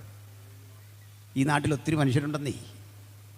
ചിലപ്പോൾ ഒരു വാക്കിൽ കലഹിക്കുകയോ ഏറ്റുമുട്ടുകയോ ഒക്കെ ചെയ്തവരുണ്ട്. പക്ഷേ അവൻ്റെ ഉള്ളിലെ നന്മ കാണാൻ, ആ മനുഷ്യനെ ഒന്ന് നേരെയാക്കാൻ, അവൻ്റെ ഹൃദയാന്തര ഭാഗത്ത് തുടിക്കുന്ന ആ വെമ്പുന്ന മനസ്സിനെ കാണാൻ കഴിയുന്ന അകക്കണ്ണുകളുടെ ജ്വലനമാണ് നമുക്ക് വേണ്ടല്ലേ. അതില്ലാതെ പുറമേ നോക്കിയാൽ നിങ്ങൾക്ക് ഈ നാട്ടിൽ ഒത്തിരി കുടിയന്മാരെ കാണാം, വഷളന്മാരെ കാണാം, ഏറ്റുമുട്ടുന്നവരെ കാണാം, കുഴപ്പം പിടിച്ചവരെ കാണാം. പക്ഷെ അവൻ്റെ ഉള്ളിൽ തിളയ്ക്കുന്ന ഒരു നന്മയുടെ മനസ്സുണ്ട്. അതൊന്ന് കണ്ടുപിടിക്കാൻ കഴിയുന്ന ഇടത്താ നമ്മൾ ദൈവമക്കളാകുന്നേ. നമ്മൾ ദൈവമക്കളാകുന്ന അവിടെയാണ്. ഇവിടെ വരുമ്പോഴെല്ലാം മോശം, വെള്ളമടിക്കുന്നവർ, ചീത്ത പറയുന്നവർ, മോശക്കാരെന്ന് പറഞ്ഞ് രാവിളക്കുവോളം അവരെ പരിഹസിച്ചൊതുക്കാൻ എളുപ്പമാണ്. പരിഹാസ ശബ്ദം ഒത്തിരി കേൾക്കാം. ഈ ലോകം എങ്ങനെയാ? പരിഹസിക്കാൻ റെഡിയാ. ഞാൻ വിചിത്രമായൊരു വാർത്ത നിങ്ങളും കണ്ട. ഒരു സ്ത്രീ, ആ സ്ത്രീക്ക് ഇതിലൊരു വാർത്ത വരുന്നു. ഞാൻ തുറന്നു പറയുന്നു, ക്ഷമിക്കണം. അവർ തൻ്റെ 13-14 വയസ്സ് പ്രായമുള്ള മകനോട് തെറ്റായ ബന്ധത്തിലേർപ്പെട്ടു, സ്വന്തം അമ്മ. ആ വാർത്ത ഇങ്ങനെ വന്നു. ആ സ്ത്രീയെ ചങ്ങല ധരിപ്പിച്ച് കേസ് റെഡിയാക്കി കൊണ്ടുപോവാണ്. ഈ അട്ടക്കുളർങ്ങനെ ജയിലിൽ കൊണ്ടിടുക. താഴെ വരുന്ന കമൻറ്റുകളുടെ പ്രളയം ഭയങ്കരമാണ്. എന്തെല്ലാം മ്ലേച്ഛത എഴുതി വെക്കുക. 90 ദിവസം ഇവിടെ കിടുമ്പോഴേക്ക് കുറ്റപത്രം സമർപ്പിക്കണം. പോലീസിനതിന് കഴിയുന്നില്ല. കാരണം പിന്നെ മനസ്സിലാക്കുന്നു, അപ്പനും അമ്മയും പിണങ്ങിക്കഴിഞ്ഞപ്പോഴേ പിണങ്ങി മാറിയ അപ്പൻ്റെ സമ്മർദ്ദത്തിന് വഴങ്ങി ചെറുക്കൻ പറഞ്ഞ ഈ സ്ത്രീക്ക് നഷ്ടപ്പെട്ടു പോയ മാനം ആര് കൊടുക്കും? മീഡിയകൾ ആഘോഷിച്ചു, പത്രങ്ങൾ എഴുതി, നിങ്ങൾ ഞാനുമൊക്കെ താഴെ കമൻ്റ് ഇട്ട് ആക്ഷേപിച്ചു. ഇതാരാ കൊടുക്കുന്നത്? ഇത്തരം വ്രണിത കൃതികർ നമ്മുടെ നാട്ടിലുണ്ടെങ്കിൽ നമുക്ക് ഈ പഴി പറയാൻ എളുപ്പമാണ്, ദുഷിക്കാൻ എളുപ്പമാണ്, പരിഹസിക്കാൻ എളുപ്പമാണ്. ഇവരെയൊക്കെ ഒന്ന് ഹൃദയംഗമായി ഉൾക്കൊള്ളാൻ കഴിയുന്ന ഇടത്താണ് നമ്മുടെ പ്രാർത്ഥനയും ആധ്യാത്മികതയും ഒക്കെ ശക്തിപ്പെടുന്നത്. അവരെ ഉൾക്കൊള്ളണം. അപ്പോൾ ഇത്ര പറഞ്ഞെന്തേ, ഈ കണ്ട 2 കുട്ടികളെ അയൽക്കാരെടുത്തു. രാവിലെ ഇവർക്ക് പോകണം. അമ്മ 7 വയസ്സുകാരന് ഒത്തിരി കഥകൾ പറഞ്ഞു. മറ്റേ കുഞ്ഞിനെ മാറോട് ചേർത്ത് ഉറക്കി. നേരം വെളുത്തു. 7 വയസ്സുകാരൻ അത്യാവശ്യം കാര്യങ്ങളറിയാം. അമ്മ കുഞ്ഞുങ്ങളെ 2നെയും കുളിപ്പിച്ചു. 1.5 വയസ്സുകാരി 5 മണിക്ക് എണീറ്റ് കുളിപ്പിച്ചാലുള്ള സ്ഥിതി വലയിച്ച് അകിടന്ന് കരയുക. എങ്കിലും അമ്മ കുളിപ്പിച്ചു. കാരണം അമ്മയ്ക്കറിയാം ഇത് ഒടുവിലത്തെ കുളിപ്പീരാ, ഇനി കുളിപ്പിക്കാൻ വയ്യ. കുളിച്ചു കഴിഞ്ഞൊരു സുഖം. ആ കുഞ്ഞ് വീണ്ടും ഉറങ്ങി. ഉറങ്ങിയിട്ടും അമ്മ തട്ടി ഉണർത്തി പാല് കൊടുക്കുക. അതിന് പാല് വേണ്ട, ഉറക്കമാ. അമ്മയ്ക്ക് വയ്യ. ഇനി പാലൂട്ടേണ്ടി വരില്ല. അവസാനത്തെ പാലൂട്ടൽ. ഒടുക്കം ഈ വീട്ടുകാർ ഈ കുട്ടിയായിട്ട് പിരിയുന്ന ഇടത്തേക്ക് ചെല്ലുകയാണ്, തിരുനക്കര ചന്തയിൽ. അപ്പം അമ്മയുടെ പ്രാർത്ഥന വന്നാൽ ചെറിയ കുഞ്ഞ് ഉണരുന്നതിന് മുമ്പ് അടുത്ത കര പറ്റണം. പക്ഷെ ആ കുഞ്ഞ് ഉണർന്നു, കരയാ. അപ്പോൾ ഈ കുഞ്ഞാങ്ങളെ കയ്യിലേക്ക് മേടിച്ച് അതിനെ ഇങ്ങനെ ആശ്വസിപ്പിക്കുക. 7 വയസ്സുകാരൻ്റെ അവസ്ഥ ഓർത്ത് അതിനോട് പറഞ്ഞിട്ടുണ്ട്, കുഞ്ഞാവേ തല്ലരുത്, വഴക്ക് പറയരുത്. കരഞ്ഞ കുഞ്ഞിൻ്റെ അരികിലേക്ക് അമ്മ നോക്കിയിട്ട് പുതിയ യജമാനോട് പറഞ്ഞു, യജമാനെ ആ കുഞ്ഞിനെ അടിയനൊന്ന് തൊട്ടോട്ടെ, ആ വലിയ കുഞ്ഞിൻ്റെ തലയിലൊന്ന് കൈവച്ചോട്ടെ, അനുവദിക്കണം. നേരമൊന്നുമില്ല അതിന്, പെട്ടെന്ന് പോകാൻ നോക്ക്. ആ സ്ത്രീ തലയിൽ കൈവച്ച് കരഞ്ഞ്. ഇന്ന് നമ്മൾ കോട്ടയം എന്ന് വിളിക്കുന്ന തിരുവീതിയിലൂടെ പോവുക. ഇത്തരം എത്രയെത്ര നിഷ്കളങ്കരുടെ കണ്ണീര് പ്രതികാരത്തിനായി ഈ രാജ്യത്ത് നിലവിളിച്ചപ്പോൾ അതിനെ പ്രാർത്ഥിച്ച് ശമിപ്പിച്ച ശക്തിയുടെ പേരാ പെന്തക്കോസ്ത്. ഈ നാടിനെ ഗ്രഹിച്ചിരിക്കുന്ന എത്രയെത്ര ശാപമുണ്ട്, ചോരച്ചൊരിച്ചിലിൻ്റെ, ഏറ്റുമുട്ടലിൻ്റെ, അക്രമത്തിൻ്റെ. ഈ രാഷ്ട്രത്തെ, ഈ പ്രദേശങ്ങളിൽ എത്രയെത്ര നിരപരാധികളുടെ രക്തം ന്യായവിധിക്ക് വേണ്ടി തുടിക്കുമ്പോൾ ഇപ്പോൾ ക്രിസ്തുയേശുവിലുള്ളവർക്കൊരു ശിക്ഷാവിധിയുമില്ല എന്ന് പറഞ്ഞുകൊണ്ട് അവൻ്റെ ശിക്ഷ റദ്ദ് ചെയ്ത് അവനെ മനുഷ്യനാക്കുന്ന ഉജ്ജ്വലമായ പ്രവൃത്തിയാണ് സുവിശേഷത്തിൻ്റെ വാഗ്ദത്തം. വീണ്ടും പറയാം, ഇതുവഴി അവിചാരിതമായിട്ട് ഒരു മിഷണറി വന്നു. പേര് നമുക്കെല്ലാം അറിയാവുന്ന ആദരനായ ദേവദാസനാണ്, ഹെൻറി ബേക്കർ ജൂനിയർ. ഈ കരച്ചിലൊക്കെ ഇട്ടപ്പോൾ അദ്ദേഹം കാര്യം തിരക്കി, കാര്യമൊക്കെ കേട്ടു. അദ്ദേഹം പുതിയ യജമാനോട് ചോദിച്ചു, ഈ 2 പേരെ എനിക്ക് തരുമോ? അയ്യോ അത് പറ്റില്ല, വില കയറ്റി വെച്ചപ്പോൾ കൊടുക്കാമെന്നായി. ആ 2 പേരെയും വാങ്ങി. ഈ കുഞ്ഞുങ്ങളെ കൂടെ ചേർത്ത് കോട്ടയം വള്ളത്തുള്ള മിഷൻ സ്റ്റേഷനിൽ കൊണ്ടുവന്ന് അവരെ അവിടെ പാർപ്പിച്ച് കുഞ്ഞുങ്ങൾക്ക് ഇംഗ്ലീഷ് വിദ്യാഭ്യാസം നൽകി അവരെ കരുത്തരാക്കി മാറ്റി. അപ്പനെ അമ്മയും സഹായിച്ച് ഈ ബൈബിൾ ചുമക്കാൻ പിൽക്കാലത്ത് അവർ ഇറങ്ങിയെങ്കിൽ നിങ്ങളിതിന് മതപരിവർത്തനമെന്ന് പേരിട്ടാൽ അതിൻ്റെ മറുവശത്തൊരു മാനവികതയുടെ ശബ്ദമുണ്ട്. അതിൻ്റെ അപ്പുറത്ത് മനുഷ്യത്വം എന്നൊരു യാഥാർത്ഥ്യമുണ്ട്. മതമാകട്ടെ രാഷ്ട്രീയമാകട്ടെ, അവിടെ മനുഷ്യത്വം നശിക്കുന്നിടത്ത് അതിന് മാപ്പില്ല സ്നേഹിത. ആ മനുഷ്യത്വം ഇല്ലാത്ത ഒരു ആശയത്തിനും നിലനിൽക്കാനാവില്ല. മതമാകട്ടെ, വിശ്വാസമാകട്ടെ, രാഷ്ട്രീയമാകട്ടെ, അത് ജനഹൃദയങ്ങളിൽ ജീവിക്കുന്നില്ല എങ്കിൽ ജനം അതിനെ പുച്ഛിച്ചു തള്ളും. ആ പുച്ഛിച്ചു തള്ളുന്ന അവസ്ഥകളെ സമരം ചെയ്തോ അക്രമം ചെയ്തോ അടികൊടുത്തോ പുനഃസ്ഥാപിക്കാമെന്ന് ധരിക്കരുത്. ഹൃദയത്തിൽ സ്ഥാനമില്ലാത്ത എന്തുകൊണ്ട് ഇതൊക്കെ തെറിച്ച് ദൂരപ്പോയി എന്ന് സ്വയപരിശോധനയ്ക്കാണ് ഈ കാലഘട്ടം തയ്യാറാകേണ്ടത്. ഇങ്ങനെയുള്ള ഒത്തിരി ചരിത്രങ്ങളുണ്ട്, ഒത്തിരി വസ്തുതകളുണ്ട്. ഞാൻ നാളെയും ഉണ്ടല്ലോ ക്രമാനുഗതമായി ചിലത് പറയാം. ഇന്ന് ഒരു വസ്തുത കൂടി വചനത്തിൽ നിന്ന് പറയാം. ഇവിടെ വായിച്ച വചനത്തിൽ നമ്മൾ കണ്ടത് ഡേ ഓഫ് പെന്തക്കോസ്റ്റ്. ഇതൊരു ദിവസത്തിൻ്റെ പേരാണ്. ഇസ്രയേൽ ആചരിച്ചു പോരുന്ന ഈ 8ഓളം പെരുന്നാളുകളുണ്ട്. ആക്ച്വലി 9 എണ്ണമൊക്കെ ഉണ്ട്, ചിലത് ഗൗരവമുള്ളതല്ല. 7 ലേവ്യ പെരുന്നാളുകളും പിൽക്കാലത്ത് കൂട്ടിച്ചേർക്കപ്പെട്ട 1-2 പെരുന്നാളുകളൊക്കെ ഉണ്ട്. തൽക്കാലം നമുക്ക് 7 എണ്ണം എടുക്കാം. 7 പെരുന്നാളുകൾ ബൈബിൾ വായിച്ചിട്ടുള്ള നിങ്ങൾക്കറിയാം. ഒന്ന് പെസഹയാണ്. പെസഹയുടെ തൊട്ടടുത്ത ദിവസം പുളിപ്പില്ലാത്ത അപ്പത്തിൻ്റെ പെരുന്നാളാണ്. പെസഹയുടെ 3-ാം ദിവസം ആദ്യബലക്ക പെരുന്നാളാണ്.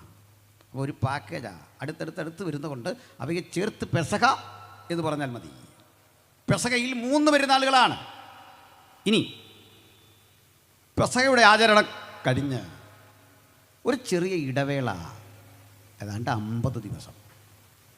പെസഹ മുതൽ 50ാമത് ദിവസമുണ്ട്. പെസഹയുടെ സമാപന ദിവസം മുതലുള്ള 50ാം ദിവസത്തിൻ്റെ പേരാണ് പെന്തക്കോസ്ത്.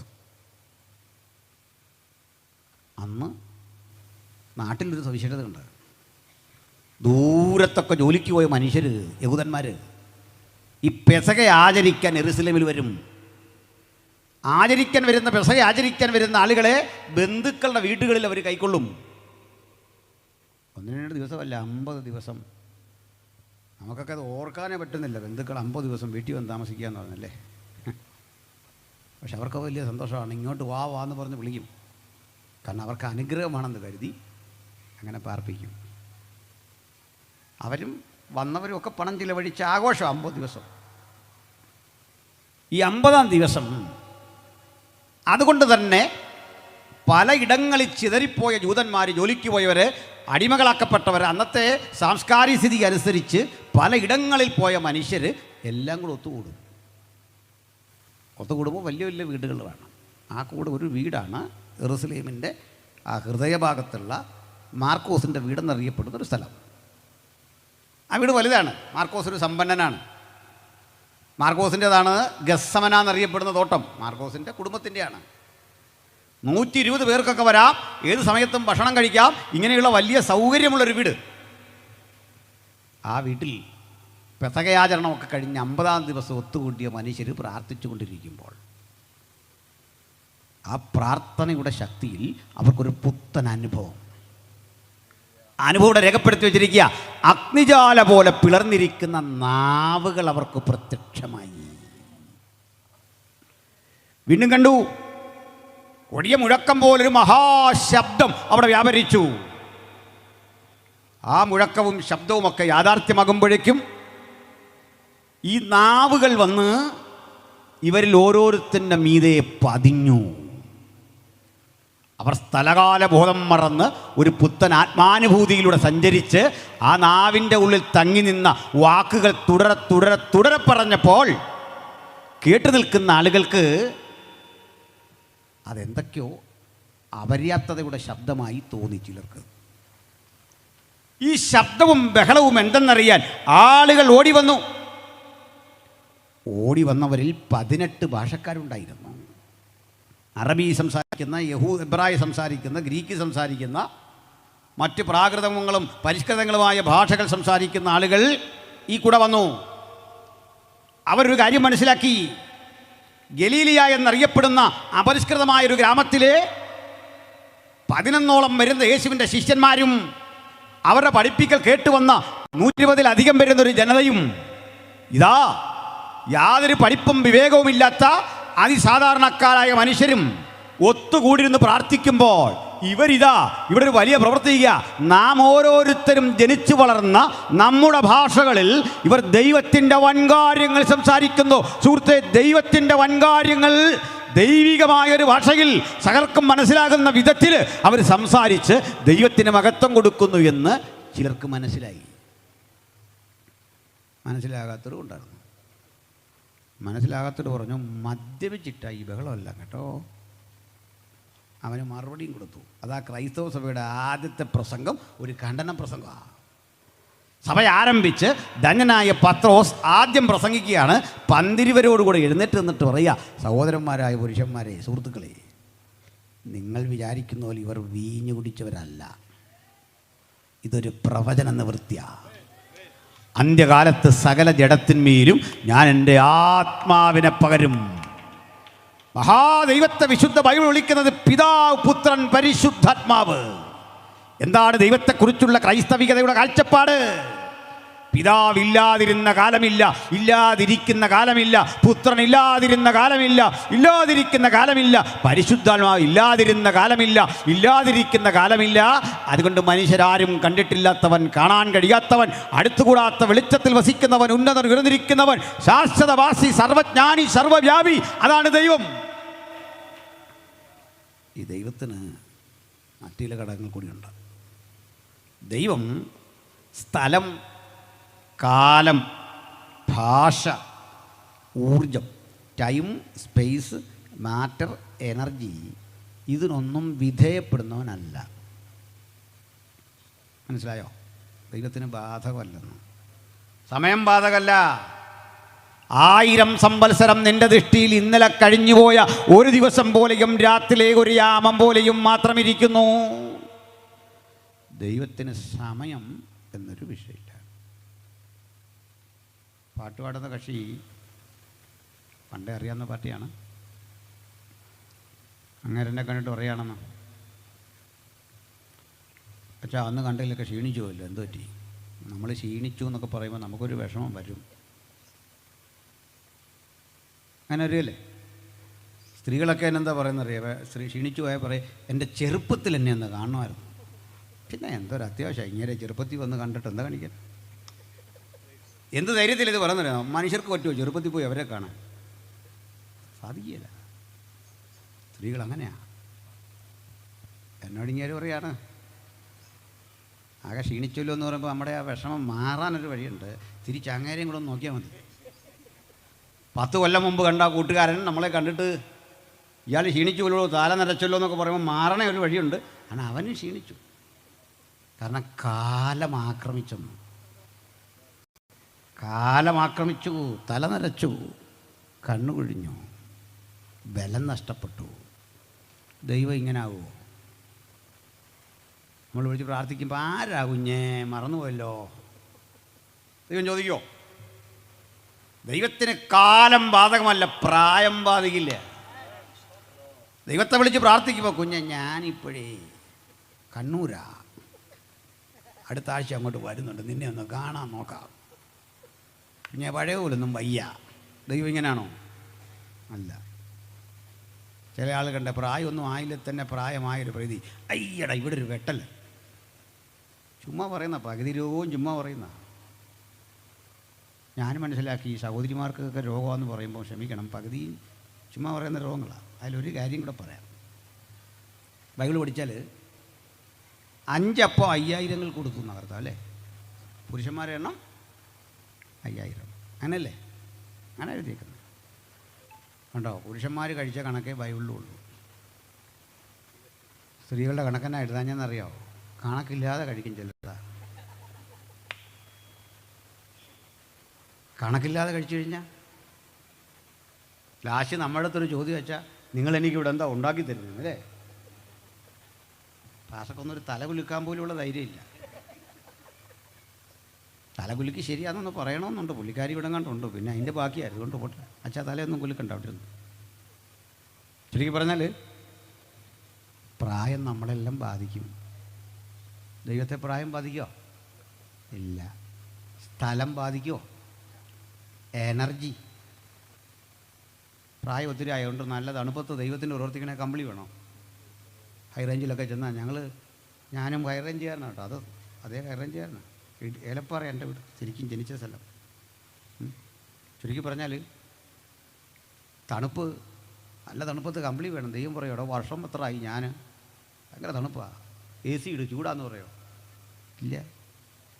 ബൈബിളിൻ്റെ ഭാഷയിൽ പറഞ്ഞാൽ ഗതിഭേദങ്ങളുടെ ആച്ഛാദനമില്ല. അതാ ദൈവം. നമ്മൾ ഈ സ്വർഗം എന്നൊക്കെ പറയുമ്പോഴും ദൈവം സ്വർഗത്തിലൂടെ ഒരു ഓഫീസും ഒക്കെ ഇട്ട് ഇരിക്കുകയല്ല. ദൂതന്മാരവിടെ, ഇവിടെ ഒരു കോളിംഗ് ബെല്ല്, ഗബ്രിയേൽ എവിടെ പോയിട്ട് വന്നു, ഞാൻ ഇന്നെടുത്താ, അവിടെ ഇരി, ഇവിടെ ഇരി. ഇങ്ങനെയല്ല, അതൊക്കെ ഒരു സങ്കല്പമാണ്. മനുഷ്യന് മനസ്സിലാകാൻ എഴുതി വെച്ചിരിക്കുന്നത് അതൊക്കെ. മനസ്സിലായില്ലേ? കുറേ ദൂതന്മാരവിടെ ഇങ്ങനെ മാറി നിന്ന് നമ്മളാ സങ്കല്പിച്ച പോലല്ലത്. അപ്പം ദൈവം സകല ഇടത്തും വ്യാപിച്ചു നിൽക്കുന്നവൻ, സകല ഇടത്തും. എന്നാ യാക്കോബ് പറഞ്ഞത്, എന്നെ കാണുന്നവനെ ഞാൻ ഇവിടെയും കണ്ടു. സങ്കീർത്തനം പറയാ, തിരുസന്നിധി വിട്ട് ഞാൻ എവിടെ പോകും? ഞാൻ സ്വർഗത്തിൽ കയറിയാൽ നീ എവിടെയുണ്ട്? പാതാളത്തിൽ എൻ്റെ കിടക്ക വിരിച്ചാൽ നീ എവിടെയുമുണ്ട്. ഞാൻ ഉഷസിൻ ചിറക് ധരിച്ച് സമുദ്രത്തിൻ്റെ അറ്റത്ത് ചെന്ന് പാർത്താൽ അവിടെയും നിന്റെ കരം എന്നെ പിന്തുടരും. ഇത് പറയുക, ഞാൻ എൻ്റെ അമ്മയുടെ ഉദരത്തിൽ പിണ്ഡാഹാരമായിരുന്നപ്പോൾ നിന്റെ കണ്ണെന്നെ കണ്ടു. നിയമിക്കപ്പെട്ട നാളുകളൊന്നുമില്ലാതിരുന്നപ്പോൾ എന്നെക്കുറിച്ച് നിന്റെ പുസ്തകത്തിൽ എഴുതി. ഇതാണ് ദൈവം. നീ മറ്റൊന്ന് ദൈവത്തിന് കാലമില്ലെന്ന് പറഞ്ഞത് ഒന്ന് തെളിയിച്ചിട്ട് അടുത്തിലേക്ക് പോകാം. നമുക്ക് ലോകചരിത്രം തുടങ്ങുന്നേ ഉൽപ്പത്തി 1:1 കാണാമല്ലോ നമ്മൾ. അങ്ങനെയല്ലേ? അതിൽ ദൈവം അതിലൊരു പരിഭാഷയുടെ തെറ്റുണ്ട്, തിരുത്തിക്കോണം. അതിൽ ദൈവം സ്വർഗങ്ങളും ഭൂമിയും സൃഷ്ടിച്ചു. അങ്ങനെയാണ് ശരി പരിഭാഷ. ദ വിനിങ് God created heavens and earth. സ്വർഗങ്ങൾ, ആകാശഭൂമിയല്ല, സ്വർഗങ്ങൾ. അങ്ങനെയാണ്. അതെന്തോ ആട്ടെ. വെളിച്ചമുണ്ടാകട്ടെ എന്ന് ദൈവം കൽപ്പിച്ചു. പിന്നെ ഉണങ്ങിയ നിലം, മീതെയുള്ള ഇതെല്ലാം പറഞ്ഞു വെച്ചിട്ടൊരു പ്രശ്നം ബൈബിളിൽ. ദൈവം സൂര്യനെയും ചന്ദ്രനെയും സൃഷ്ടിക്കുന്നത് 2 ദിവസം കഴിഞ്ഞ്. എന്നിട്ട് ആദ്യം പറയാ സന്ധ്യയായി ഉഷസ്സുമായി 1-ാം ദിവസം, സന്ധ്യയായി ഉഷസ്സുമായി 2-ാം ദിവസം. സൂര്യനും ഇല്ല ചന്ദ്രനും ഇല്ല, 2-ാം ദിവസം എങ്ങനെ 1-2 ദിവസം എങ്ങനെ ഉണ്ടാവും? എന്താ ഈ സൂര്യനും ചന്ദ്രനും ദിവസം എന്നൊക്കെ പറഞ്ഞാൽ ഈ കറങ്ങുന്ന ഭൂമി സൂര്യവെളിച്ചം ഇവിടെ വരുമ്പോൾ പകല്, അപ്പുറത്ത് രാത്രി. അപ്പം സൂര്യനെ സൃഷ്ടിക്കാതെ 1-2 ദിവസം എങ്ങനെ ഉണ്ടാവും? എന്നോടൊരു സംവാദവേദിയിൽ നമ്മുടെ രവീന്ദ്രൻ മാഷിൻ്റെ ആളുകൾ ചോദിച്ചാൽ യൂട്യൂബിൽ കിടപ്പുണ്ട്. കാളിയാക്കി പരിഹസിച്ച് നമ്മളിതൊക്കെ ഒത്തിരി കണ്ട ഒരാളായുണ്ട്. എല്ലാം കേട്ടിട്ട് ഞാൻ പറഞ്ഞു, പിന്നെ നിങ്ങളുടെ കാര്യങ്ങൾ പറ, ഞങ്ങളെല്ലാം പൊട്ടത്തരം പറയുന്നല്ലേ പറഞ്ഞു, നിങ്ങളൊന്ന് കേൾക്കട്ടെ. അപ്പോൾ പറഞ്ഞത് ബിഗ് ബാങ്ങാണ് ഞങ്ങൾ പഠിപ്പിക്കുന്നത്. ഈ ബിഗ് ബാങ് തന്നെ 2 സുവിശേഷകർ സൃഷ്ടിച്ചതാണ്. അതറിയില്ലേ? നിങ്ങളെന്തെന്നാ മനസ്സിലാക്കിയേ? ലോകത്തിന് ഐസക് ന്യൂട്ടനെ കൊടുത്ത മാർഗം, ആൽബർട്ട് ഐൻസ്റ്റീനെ കൊടുത്ത മാർഗം, മൈക്കൽ ഫാരഡയെ കൊടുത്ത മാർഗം, മാഡം ക്യൂറിയെ, മേരി ക്യൂറി, പിയറി ക്യൂറി 2 പേരെ ലോകോത്തര സയൻറ്റിസ്റ്റുകളെയൊക്കെ ലോകത്തിന് സമ്മാനിച്ച് ഏറ്റവും അധികം 75% നൊബേൽ പ്രൈസും വിൻ ചെയ്ത ഒരു സമൂഹത്തിൻ്റെ വക്താവായിട്ടാണ് ഞാനീ സംസാരിക്കുന്നത്. നിരീശ്വരന്മാരുടെ സംഭാവന കേൾക്കണോ? 9%. എത്തിസ്റ്റുകൾ ലോകത്തിന് കൊടുത്ത സംഭാവന 9% നൊബേൽ പ്രൈസ് വിന്നേഴ്സ്. ബൈബിൾ വായിക്കുന്നവർ ലോകത്തിന് കൊടുത്ത സയൻറ്റിസ്റ്റുകളുടെ എണ്ണം 69%. 69-70% ഉണ്ട്. ഞാൻ പറഞ്ഞാൽ മനസ്സിലായില്ലേ? ആ, എന്നിട്ട് നമ്മളെ പഠിപ്പിക്കുക ശാസ്ത്രം. സയൻറ്റിസമാണ് പറയുന്നത്. തിയറിയുണ്ട്, ഹൈപ്പോത്തസീസ് ഉണ്ട്, ലോ ഉണ്ട്. അതൊക്കെ വേർതിരിച്ച് പഠിക്കണം. ഞാനതിലേക്കൊന്നും പോകുന്നില്ല. ഇപ്പം എൻ്റെ ഒരിക്കൽ ഈ ബിഗ് ബാങ്ങും പരിണാമവും ഒക്കെ പറഞ്ഞ മനുഷ്യനോട് ഞാനൊരു ചോദ്യം ചോദിച്ചു. നമ്മളിങ്ങനെ പരിണമിച്ച് ഇന്നത്തെ രൂപത്തിലെത്തി എന്നൊക്കെ പറഞ്ഞപ്പോൾ ആൾ പറഞ്ഞാൽ, നിങ്ങൾ കള്ളം പറയുന്ന കുരങ്ങ് പരിണമിച്ച് മനുഷ്യനായി എന്ന് ഞങ്ങളാരും പഠിപ്പിക്കുന്നില്ല. അത് അച്ഛന്മാരും ഉപദേശിമാരും ഒക്കെ ചുമ്മാ ഞങ്ങളുടെ പേരിൽ പറയുന്ന പരിണാമ സിദ്ധാന്തം അങ്ങനെ പഠിപ്പിക്കുന്നില്ലെന്ന് ആര് പറഞ്ഞു? നിങ്ങളൊക്കെ സ്കൂളിൽ പഠിക്കുമ്പോൾ പാഠപുസ്തകത്തിൽ കണ്ടിട്ടുണ്ടോ ഒരു കുരങ്ങൻ അല്പം കഴിഞ്ഞത് നേരെ നിൽക്കുന്നു, അല്പം കഴിഞ്ഞ് അതിൻ്റെ വാല് പോകുന്നു, അല്പം കഴിഞ്ഞത് മനുഷ്യനാകുന്നു, അല്പം കഴിഞ്ഞ് അത് ഗറിലയാകുന്നു, അല്പം കഴിഞ്ഞത് സി രവീന്ദ്രനാകുന്നു. ഇങ്ങനെ പോകുന്ന പടമാണ് നിങ്ങൾ വരച്ചു വെച്ചാ. ഈ പാവം പിള്ളേരുടെ ഹൃദയത്തിൽ കുരങ്ങിങ്ങനായി എന്ന് നിങ്ങൾ പഠിപ്പിച്ചിട്ടേ ഇന്ന് ഞങ്ങളുടെ ഉണ്ടാക്കി ഇടാൻ വരികയാണ്. അത് കൈവച്ചേക്ക പരിപാടി. നിങ്ങൾക്ക് തന്നെ നാണക്കേടാ, ഇത് തെളിയിക്കാൻ പറ്റില്ല, സമ്മതിച്ചേക്കാം. ഈ പരിണമിച്ച് കൊണ്ട് പോകാം. അങ്ങനെ അങ്ങോട്ട് പോകുമ്പോൾ ഒരു നിയമം വഴി വലിച്ച് ഞാൻ താഴെ ഇടുമ്പോൾ കണ്ടോണം. വാ ഇങ്ങോട്ട് നമുക്ക് സംസാരിക്കാം. നാളെ പകലും ഉണ്ട് ഇവിടെ, സംസാരിച്ചിട്ടേ പോകുന്നുള്ളൂ. ന്യൂട്ടൻ്റെ 3-ാം ചലന നിയമം അനുസരിച്ച് തുല്യവും വിപരീതവുമായൊരു പ്രതിപ്രവർത്തനം വേണം. അപ്പോൾ ഈ ഇവല്യൂഷൻ്റെ ആ റിവേഴ്സ് ഇവല്യൂഷൻ എന്താ എനിക്കൊന്ന് പറഞ്ഞുതരാൻ പറഞ്ഞു. വീണ്ടും രവീന്ദ്രൻ കുരങ്ങനാകുമെന്ന് പറഞ്ഞുതരാനാണ് പറഞ്ഞത്. ന്യൂട്ടൻ പറയുന്നതനുസരിച്ച് തുല്യവും വിപരീതവുമായ ഒരു പ്രതിപ്രവർത്തനമുണ്ട്. ന്യൂട്ടൻ്റെ 3-ാം ചലന നിയമം അനുസരിച്ച് ഒന്ന് വിശദീകരിക്കാൻ പറഞ്ഞിട്ട് അവൻ്റെ വായി നാക്കില്ല. മനസ്സിലായോ? അങ്ങനെ കുറേ കാര്യമുണ്ട്. പോട്ടെ. അപ്പോൾ ബൈബിൾ എന്താ പറഞ്ഞതെന്ന് ഞാൻ പറഞ്ഞില്ല, ശ്രദ്ധിക്കണം. ബൈബിൾ പറഞ്ഞത് നമ്മൾ കാണുന്ന 24 മണിക്കൂറിനെ പറ്റിയല്ല. അതിനും ഒരു തെളിവ് തരാം. ഭൂമിയോട് ഏറ്റവും അടുത്ത് നിൽക്കുന്ന നക്ഷത്രത്തിൻ്റെ അകലം 33 പ്രകാശവർഷം. 33 പ്രകാശവർഷം. പ്രകാശവർഷം അറിയാമല്ലോ, സൂര്യൻ വെളിച്ചം ഭൂമിയിലെത്താനുള്ള സമയം 1 സെക്കൻഡിൽ. അപ്പോൾ ഇതാ പ്രകാശവർഷം. അങ്ങനെയെങ്കിൽ 33 പ്രകാശവർഷ അകലെയുള്ള ഒരു നക്ഷത്രത്തിലേക്ക് ഇവിടുന്ന് ഒരു മനുഷ്യൻ അതേ വേഗത്തിൽ പോയാൽ നമ്മുടെ കണക്കനുസരിച്ച് അതിന് 33 വർഷം മതി. അത്രയും വേഗത്തിൽ പോകുന്നൊരു വാഹനം ഒന്നും കണ്ടുപിടിച്ചിട്ടില്ല. പക്ഷേ ഈയിടയ്ക്ക് നമ്മുടെ ചാനൽ അവതാരകർ ഒരു വാർത്ത പറഞ്ഞു, വീണ് കിടന്ന് ഞാൻ ചിരിച്ചുപോയി. കാരണം ഇന്ത്യ പാകിസ്ഥാന് നേരെ മിസൈൽ അയക്കുകയാണ്. അതിൽ ഇന്ത്യ ഡെവലപ്പ് ചെയ്തൊരു മിസൈൽ പ്രകാശ വേഗത്തിൽ അവിടെ ചെന്നു. പക്ഷെ എന്തെല്ലാം പൊട്ടത്തരമായി കേൾക്കണ്ട. പ്രകാശ വേഗത്തിലൊരു മിസൈൽ അയച്ചാൽ കാണാൻ പറ്റും. ഇമാർ ഇതെങ്ങനെ കണ്ടേ? പ്രകാശവേഗം പോയിട്ട് അതിൻ്റെ 10,000-ത്തിലൊരു അംശം പോലുള്ള വേഗമുള്ള സാധനമൊന്നും ഭൂമിയിലില്ല. ആരും കണ്ടുപിടിച്ചിട്ടില്ല. പിന്നെ ഈ കിടക്കട്ടെ ഒരു പഞ്ച് വരട്ടെന്ന് ഓർത്ത് പറയുന്ന ആ വേദനത് വിട്ടേക്ക്. ഞാൻ പറഞ്ഞതേ, ഈ വേഗത്തിൽ ഒരു 30കാരൻ ആ നക്ഷത്രത്തിൽ ചെന്നു. 30 വയസ്സുണ്ടെന്ന് കൂട്ടി കേൾക്ക്. അയാളുടെ മോൻ 6 വയസ്സാണ് പ്രായം. ഇവൻ ആ വേഗത്തിൽ പോയി തിരിച്ചിവിടെ വരുമ്പോഴേക്ക് ഭൂമി ഇങ്ങനെ കറങ്ങിക്കൊണ്ടിരിക്കില്ലേ. മുറ്റത്തുണ്ട്. അങ്ങോട്ട് പോകാൻ 33 വർഷം, ഇങ്ങോട്ട് പോകാൻ 33 വർഷം കഴിഞ്ഞു. അപ്പോൾ മുറ്റത്തുണ്ട് 72 വയസ്സുള്ളൊരു കാർന്നോർ നിൽക്കുന്നു. കാർന്നോർ നോക്കുമ്പോൾ ചെറുപ്പക്കാരൻ ഒരാൾ മുമ്പ് വന്ന് നിൽക്കുന്നു. ഈ കാർന്നോർ ചോദിക്കുക, ആരാ മനസ്സിലായില്ലല്ലോ? എൻ്റെ അപ്പനായി വന്നിരിക്കുന്നത്.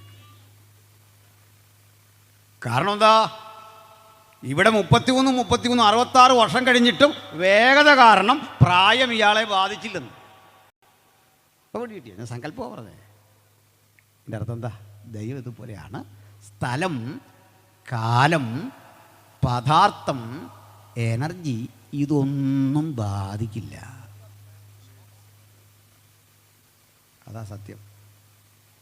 കണ്ട മനുഷ്യരെ നമ്മൾ ദൈവമായിട്ട് കാണാത്ത എന്തുണ്ടാ? സ്ഥലം ബാധിക്കും, കാലം ബാധിക്കും, പദാർത്ഥം ബാധിക്കും. ചിലക്ക് മലയാളം പോലും ശരിക്കും അറിയത്തില്ല. വിദേശത്തൊക്കെ പോയി മലയാളത്തിലാണ് പറയുന്നത്. അല്ലാതെ സർവ്വജ്ഞാനത്തിൻ്റെ വൈഭവം കൊണ്ട് പ്രസംഗിക്കൊന്നുമല്ല. ഫ്ലൈറ്റ് ടിക്കറ്റ് എടുത്ത് തന്നെ പോകുന്നത്. അല്ലാതെ പ്രത്യക്ഷപ്പെടുകയല്ല ഇവിടെ ചെന്ന്. അല്ലേ? അത് വിട്ട് ഇപ്പം നിങ്ങൾ ഈ ചോദ്യം ചോദിച്ചുകൊണ്ട് എന്നോടൊരു ചോദ്യം ചോദിക്കും. സുഹൃത്തെ, ഇത്രയൊക്കെ പറഞ്ഞല്ലോ, യേശു ക്രിസ്തുവിനെ സ്ഥലം, കാലം, സമയം ഇത് ബാധിച്ചോ? യേശുവിന് സ്ഥലം ബാധകമായിരുന്നോ?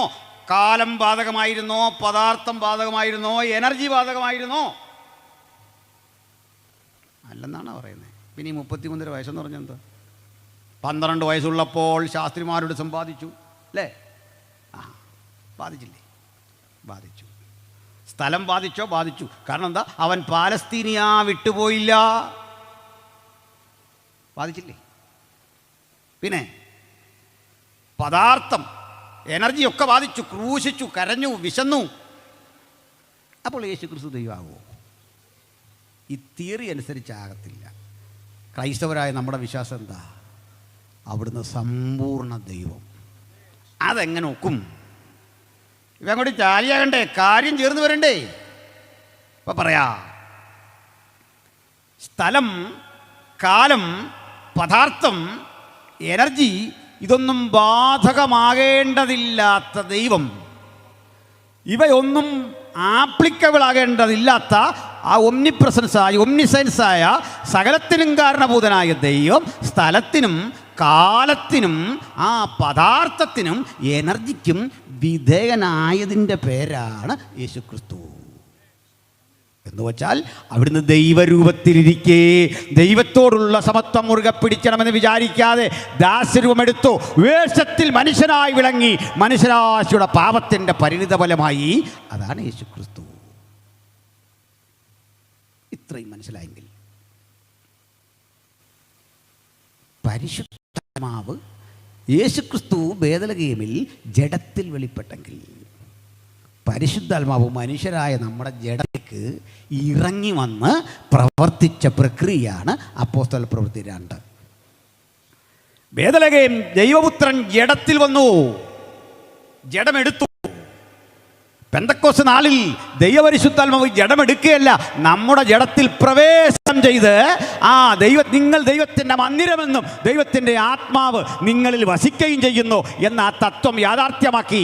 അതാ ഞാൻ പറഞ്ഞത്, ഞങ്ങൾ യെരൂശലേം ദേവാലയം ഉൾപ്പെടെ ലോകത്തിലെ ഒരു സ്ഥലവും പുണ്യസങ്കേതമല്ലാതിരിക്കുന്നത് എന്തുകൊണ്ടെന്ന് ചോദിച്ചാൽ, നിങ്ങൾ ദൈവത്തിൻ്റെ മന്ദിരം, ദൈവത്തിൻ്റെ ആത്മാവ് നിങ്ങളിൽ വസിക്കുന്നു.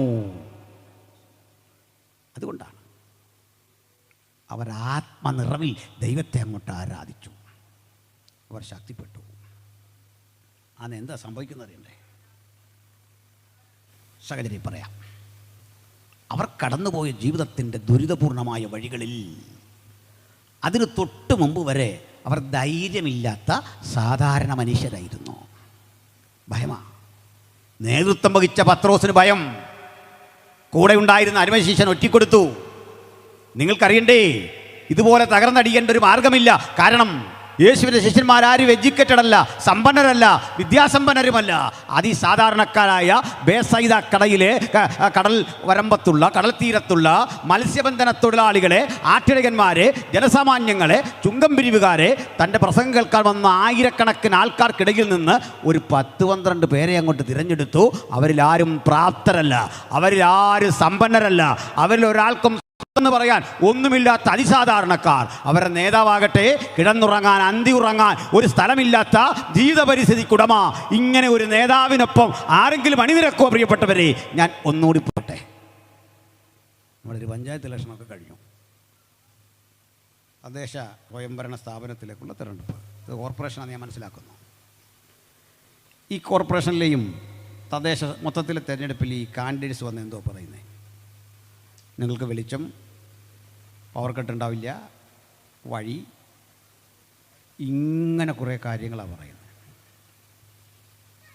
നമുക്കൊരു ദോഷമുണ്ട്, ഇതെല്ലാം ഇവർ ചെയ്തു തന്നാലും നമ്മൾ ചോദിക്കും നിങ്ങളിവിടെ എന്തോ ചെയ്യുന്നതാണ്. അങ്ങനെ കാണല്ലേ ജീവിതത്തെ.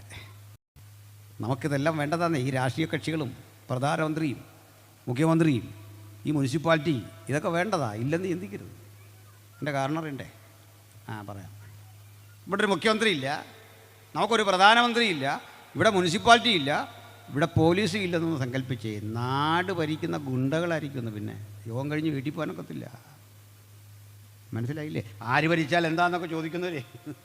ഇതൊക്കെ വേണ്ടെന്ന് വെച്ചാൽ കളി എന്താ? ഒരു സിസ്റ്റമുണ്ട്, ഒരു ഭരണഘടനയുണ്ട്, ഒരു സംവിധാനമുണ്ട്. അല്ലെ കൈക്കരുത്തുള്ളവൻ നിങ്ങളെ നേരിടും, പോക്കറ്റടിക്കും. വീടുകളിൽ കിടന്ന സ്ത്രീകൾക്ക് ഉറങ്ങാൻ പറ്റില്ല, ആൾക്ക് വഴിയടക്കാൻ പറ്റില്ല. ഇതൊക്കെ മാറ്റിയെടുക്കുന്നെന്താ? ഒരു ഭരണക്രമം ഉള്ളതുകൊണ്ടാണ്. അത് പാർട്ടികളെല്ലാം അവരാൾ കഴിയുന്നത് ചെയ്യുന്നുണ്ടെന്ന് വിശ്വസിക്കുന്ന ഒരാളാണ് ഞാൻ. എല്ലാ പാർട്ടിയും വേണ്ടതാ, എല്ലാ പാർട്ടിയും ഒത്തിരി പാർട്ടി വേണ്ട, അത് വേറെ കാര്യം. ഈ ആളും പേരും ഇല്ല, ഒരുത്തൻ മാത്രം കാണും. സംസ്ഥാന കമ്മിറ്റി, ലോക്കൽ കമ്മിറ്റി എല്ലാം ഒരുത്തനാണെങ്കിൽ പിന്നെ അത്തരം പാർട്ടി മഹാശല്യമാണ്. മുന്നണിയിൽ ഇവരെല്ലാം കളഞ്ഞേക്കണം. പ്രത്യേകിച്ച് നിങ്ങൾക്ക് ഒരു ദോഷവും വരികയല്ല, 2-3 പാർട്ടി മതി. വരുമോ? ഇല്ല, പ്രധാന പാർട്ടി മതി. ഇവരുടെ കഷ്ടപ്പാടില്ല, ബാക്കിയൊക്കെ ഇങ്ങനെ നിലനിന്നു ഒരു ശല്യവും കൂടാ. അതുകൊണ്ട് പറഞ്ഞു പോയതാ. മറുവശം ഈ പാർട്ടി രാഷ്ട്രീയമൊക്കെ രാജ്യത്തിൻ്റെ നിലനിൽപ്പിന് ആവശ്യമാണ്. അങ്ങനല്ലേ? ഞാനെപ്പോഴും പറയാറുണ്ട്, നികുതി കൊടുക്കണമെന്ന് രേഖാമൂലം എഴുതി വെച്ചൊരു പുസ്തകം കൊണ്ടാണ് നമ്മൾ ഈ നടക്കുന്നത്. ഇങ്ങനെ വേറെ മതഗ്രന്ഥം ഉണ്ടോ എന്ന് എനിക്കറിയില്ല. ആ രാജ്യം ഭരിക്കുന്ന പ്രധാനമന്ത്രിയാകട്ടെ മുഖ്യമന്ത്രി ആകട്ടെ അവരെ ദൈവമാക്കി എന്ന് എഴുതി വെച്ചൊരു പുസ്തകം കൊണ്ടായി വരുന്നത്. അങ്ങനല്ലേ? അത്യുന്നതൻ തനിക്ക് ഇഷ്ടമുള്ളവർക്ക് രാജ്യത്വം കൊടുക്കുന്നു. കണ്ടോ? സന്തോഷമില്ല. പിന്നെ ഒരു കാര്യം കൂടെ പറഞ്ഞു, വിശേഷാൽ അധികാരസ്ഥന്മാർക്ക് വേണ്ടി പ്രാർത്ഥിക്കണമെന്ന്. പിന്നെ ഒരു കാര്യം പറഞ്ഞു, അധിപതിക്കെതിരെ വീട്ടിലിരുന്ന് പോലും ശപിക്കരുത്, ആകാശത്തിലെ പറവകൾ അത് കൊണ്ടു കൊടുക്കാൻ മതി. ഇൻ്റലിജൻസ് ഉണ്ടെന്ന്. എന്നുവെച്ചാൽ നമ്മുടെ അവകാശമൊന്നും വേണ്ടെന്നല്ല. ഞാൻ കഴിഞ്ഞ ദിവസം ഒരിടത്ത് പ്രസംഗിക്കുക. ഞാനീ മിക്കവാറും പ്രസംഗിക്കാൻ പോകുന്നിടത്ത് ഇഷ്ടംപോലെ പോലീസുണ്ട്. ഒരു 3 വണ്ടി പോലീസ് അവിടെ ഒന്ന് കിടക്കുക. ആരോ വിളിച്ചു വരുത്തിയതാണ്. എനിക്ക് സന്തോഷമേ ഉള്ളൂ, കാരണം അവരുടെ വചനം കേൾക്കട്ടെ. അപ്പോൾ ഞാൻ ഈ ചരിത്രവും ഇതൊക്കെ പറഞ്ഞു കഴിഞ്ഞ് ഇറങ്ങി ചെന്നപ്പോൾ അതിലൊരു ഏമാൻ, അത് ഈ ചില ഏമാന്മാർ ചില പോലീസ് സ്റ്റേഷനിൽ 6-7 SI കാണും. ഇവർ പലർക്കും ഒരു പണിയൊന്നുമില്ല, SHO മെയിൻ. പക്ഷേ ഇവർ താഴേക്ക് വരുമ്പോൾ ഈ മസിൽ പിടിച്ചൊക്കെ ഇങ്ങനെ കാണിക്കും. എനിക്കിതറിയാം. ഞാൻ ഇറങ്ങി വന്നപ്പോൾ എന്നോട് ഇതിലൊരു ചങ്ങാതി പറയാം, ഏട്ടാ നിങ്ങൾക്ക് ഈ ബൈബിൾ പ്രസംഗിച്ചാൽ പോരെ, എന്തിനാ ഈ 19-ാം നൂറ്റാണ്ടിലേക്ക് കയറുള്ളൂ, 20-ാം നൂറ്റാണ്ടിലേക്ക് കയറുള്ളൂ എന്നാ പറയുന്നത്. എന്നിട്ട് അതേ എന്നെ ഇത് മര്യാദയ്ക്ക് പഠിപ്പിച്ചു. സത്യം പറഞ്ഞ ഒരാൾ എന്നെ സുവിശേഷം പഠിപ്പിച്ച SI പ്രസംഗിക്കേണ്ടത് എങ്ങനെയാണ്. ഞാനെല്ലാം കേട്ടിട്ട്, സാറേ വളരെ നല്ല, എന്നോട് ഇത്രയും കൃത്യമായിട്ട് പറഞ്ഞാൽ ആരുമില്ല. സാർ ഇത്രയും പറഞ്ഞ സ്ഥിതിക്ക് ഞാനല്പം ഭരണഘടന പഠിപ്പിക്കാം, കേട്ടിട്ട് പോയാൽ മതി. അപ്പോൾ സാറെന്നെ ബൈബിൾ പഠിപ്പിക്കുമ്പോൾ ഞാൻ സാറിനെ ഒരല്പം നേരം അത് കേട്ടിട്ടേ പാടുള്ളൂ. ഇംഗ്ലീഷിൽ തന്നെ പഠിപ്പിച്ചു അത്യാവശ്യം. ഭരണഘടന ആ ഭാഷയെ പറയുമ്പോൾ രസകരമല്ലേ. ആർട്ടിക്കിൾ 19 എന്താ, ആർട്ടിക്കിൾ 21 എന്താ, അത് കേട്ടിട്ട് പോയാൽ മതി. ഇത് കേൾപ്പിച്ചു. എന്താ അതിൻ്റെ അർത്ഥം എന്നറിയണ്ടേ? എനിക്ക് അവകാശമുണ്ടെന്ന് ഈ രാജ്യത്ത്. അത് വിറ്റുള്ള കളിയൊന്നുമില്ല, അത് വേറെ കാര്യം. ഞാൻ വോട്ട് ചെയ്യുന്ന, ഞാൻ നികുതി അടയ്ക്കുന്ന ഈ രാജ്യത്ത് എനിക്ക് ഭരണഘടനാവകാശമുണ്ട്. പ്രത്യേകിച്ച് ആരും ഒന്നും തരണ്ട, അത് ഞാൻ എടുത്തോളാം. എഴുതി വെച്ചേക്കുന്ന സംഗതിയല്ലേ, പിന്നെ ഇതിനെ പ്രത്യേകിച്ച് തരുന്നത്. അത് എസ്റ്റാബ്ലിഷ് ചെയ്ത് അത് തുടങ്ങാൻ we the people of India, ഇന്ത്യക്കാരായ നമ്മൾ ഒരുമിച്ച് അതിന് പവർ കൊടുത്തേക്കുന്നത്. അതിന് പ്രത്യേകിച്ച് പുതുതായിട്ടൊരാൾ കൊണ്ടു തരണ്ട. നമ്മൾ ഈ ബ്രിട്ടീഷ് ഇന്ത്യയിൽ സരസീപ്പിയുടെ കേരളത്തിലും ഒന്നുമല്ല ജീവിക്കുന്നത്. കാലം പോയി. പറഞ്ഞെന്തിനാ? ഈ സ്ഥാനാർത്ഥികളെല്ലാം വന്ന് നമ്മൾ പറയുക നിങ്ങൾക്ക് വെളിച്ചം തരാം, വീട് തരാം, അരി തരാം എന്നൊക്കെ പറഞ്ഞാൽ കുറേയൊക്കെ ചെയ്യും അവർ. ഒരു നേതാവ് വന്നിട്ട് പറയാം ഇത് അടുത്തൊരു 5 വർഷത്തേക്ക് വെളിച്ചം പ്രത്യേകിച്ച് ഉണ്ടാകുകയില്ല, ഉള്ളത് കൊണ്ട് അഡ്ജസ്റ്റ് ചെയ്തോണം, ചിലപ്പോൾ ഉള്ളത് കൂടെ പോയേക്കും. റോഡ് അതിപ്പോൾ ചിന്തിക്കണ്ട. ഇങ്ങനൊരാൾ പ്രസംഗിച്ചു എന്ന് വിചാരിക്കുക, നിങ്ങൾ കൂടുവോ? പാർട്ടിയിൽ കൂടുവോ? അങ്ങനെ ഒറ്റ നേതാവേ ലോകത്തുള്ളൂ. അങ്ങനെ കുഞ്ഞുങ്ങളെ നിങ്ങൾ എനിക്കൊപ്പം നിൽക്ക്, നിങ്ങൾക്ക് കഷ്ടമുണ്ടെന്ന്. പലരും എൻ്റെ നാമനിമിത്തം നിങ്ങളെ പീഡിപ്പിക്കും, വഴിയോരങ്ങളിൽ വലിച്ചിരച്ചു കൊണ്ടുവരും, ആക്ഷേപിക്കും. എന്തൊക്കെ ദോഷം എൻ്റെ കൂടെ കൂടിയാലുണ്ടെന്ന് കൃത്യം പറഞ്ഞ അണികൾക്ക് മെമ്പർഷിപ്പ് കൊടുത്ത് കൂട്ടത്തിൽ കൂട്ടിയ യുഗപുരുഷൻ്റെ പേരാ കർത്താവായ യേശുക്രിസ്തു. ആ പാലസ്തീനിയായുടെ മഞ്ഞണിഞ്ഞ താഴ്വരയിൽ നിന്ന് 2000 ആണ്ടുകൾക്കപ്പുറത്ത് യേശുക്രിസ്തു ഇങ്ങനെ പറഞ്ഞ അണികളെ കൂട്ടിയപ്പോൾ കണ്ടവർ ചിന്തിച്ചു ഇതിവിടെ വിജയിക്കില്ല. പാലസ്തീനിയായുടെ 120 മൈൽ ചുറ്റളവിൽ മാത്രം ഒതുങ്ങി തമസ്കരിക്കപ്പെടേണ്ട മാർഗമെന്ന് ചിന്തിച്ച യേശുവിൻ്റെ സുവിശേഷത്തെ പവർഫുള്ളാക്കാൻ, ശക്തിമത്താക്കാൻ 50-ാം ദിവസം ഇറങ്ങി വന്ന കാര്യസ്ഥൻ്റെ ഇടപെടല, പരിശുദ്ധാത്മാവിൻ്റെ സാന്നിധ്യം അതങ്ങോട്ട് വ്യാപരിച്ചപ്പോൾ ലോകത്തിൻ്റെ 5 വൻകരകളിലും 24 മണിക്കൂർ ഇടതടവില്ലാതെ പ്രസംഗിക്കപ്പെടുന്ന ഒരൊറ്റ സന്ദേശമുണ്ടെങ്കിൽ അത് ഞങ്ങൾ പ്രസംഗിക്കുന്ന സുവിശേഷം. സകല ഭാഷകളിലും സകല രാജ്യങ്ങളിലും സകല ജനതയ്ക്കിടയിലും ഇടവേളകളില്ലാതെ പ്രസംഗിക്കപ്പെടുന്ന ഒറ്റ മനുഷ്യൻ്റെ പേര് യേശുക്രിസ്തു എന്ന് മാത്രമാണ്. ഈ പ്രഭാതത്തിൽ പ്രപഞ്ചത്തിൻ്റെ മറ്റൊരു സ്ഥലത്ത് യേശുവിനെ കുറിച്ച് ആരോ പ്രസംഗിച്ചിട്ടുണ്ട്. ഇന്ന് രാത്രി ഞാൻ ഇവിടെ പ്രസംഗിക്കുമ്പോൾ ഭൂമിയുടെ മറുകരയിൽ പകൽ ആരംഭിച്ചിരിക്കുന്നു, അവിടെയും പ്രസംഗിക്കും യേശുവിനെ കുറിച്ച്. വീണ്ടും പറയട്ടെ, ചക്രവാളം മുതൽ ചക്രവാളം വരെ 24 മണിക്കൂറും ഇടതടവില്ലാതെ കേൾക്കാൻ കഴിയുന്ന ഉജ്ജ്വലമായ നാമം യേശുക്രിസ്തുവിൻ്റെ നാമമെങ്കിൽ ഞങ്ങൾ അറിയുന്ന സുവിശേഷത്തിൻ്റെ മഹിമ ഈ രാത്രി ഇങ്ങനെ ഉയർത്തട്ടെ. മറ്റൊരുവരും രക്ഷയില്ല. നാം രക്ഷിക്കപ്പെടുവാൻ ആകാശത്തിന് കീഴിൽ മനുഷ്യരുടെ ഇടയിൽ നൽകപ്പെട്ട ആത്യന്തിക നാമം യേശുക്രിസ്തുവിൻ്റെ നാമം. പറഞ്ഞു പ്രാർത്ഥിക്കാൻ പോവാം. ഇന്ന് നമ്മൾ പിരിയുമ്പോൾ ഈ ആത്മശക്തി നിങ്ങൾക്കൊരു പുതിയ ബലം തരട്ടെ, ഒരു പുതിയ ചൈതന്യം തരട്ടെ, ഒരു പുതിയ കൃപ തരട്ടെ. എല്ലാത്തരം തിന്മകളെയും നമുക്കൊന്ന് ജയിക്കണം. ഹല്ലേലൂയ. ഞാൻ ഒരനുഭവം അങ്ങോട്ട് പറയാം, എന്നിട്ട് പ്രാർത്ഥിക്കാം. ശയ്യാവലംബനായ ഒരു ഗുണ്ടയെ ഒരിക്കൽ എനിക്ക് പ്രാർത്ഥിക്കേണ്ടി വന്നു. നമ്മൾ നടുവൊക്കെ ഒടിഞ്ഞ് കിടക്കാണ്. അധികം പ്രായമുള്ളൊരു 40 വയസ്സൊക്കെ ഉള്ള പയ്യനാണ്. ഇനി ഈ ഗുണ്ടകളെന്ന് പറയുമ്പോൾ ക്ഷമിക്കണം, ലോകത്തിലൊരു ഗുണ്ടയ്ക്കും ആരോടും വൈരാഗ്യമില്ല. അവൻ പിന്നെ ആളുകൾ പറഞ്ഞു വിടുന്നു നീ ചെന്ന് തട്ടിയിട്ട് പോയെന്ന് പറയുമ്പോൾ അവൻ വന്ന് തട്ടുന്നു. അവനോട് നമ്മൾ ചിരിക്കുക, ചേട്ടാ എന്തിനാ ഇത്?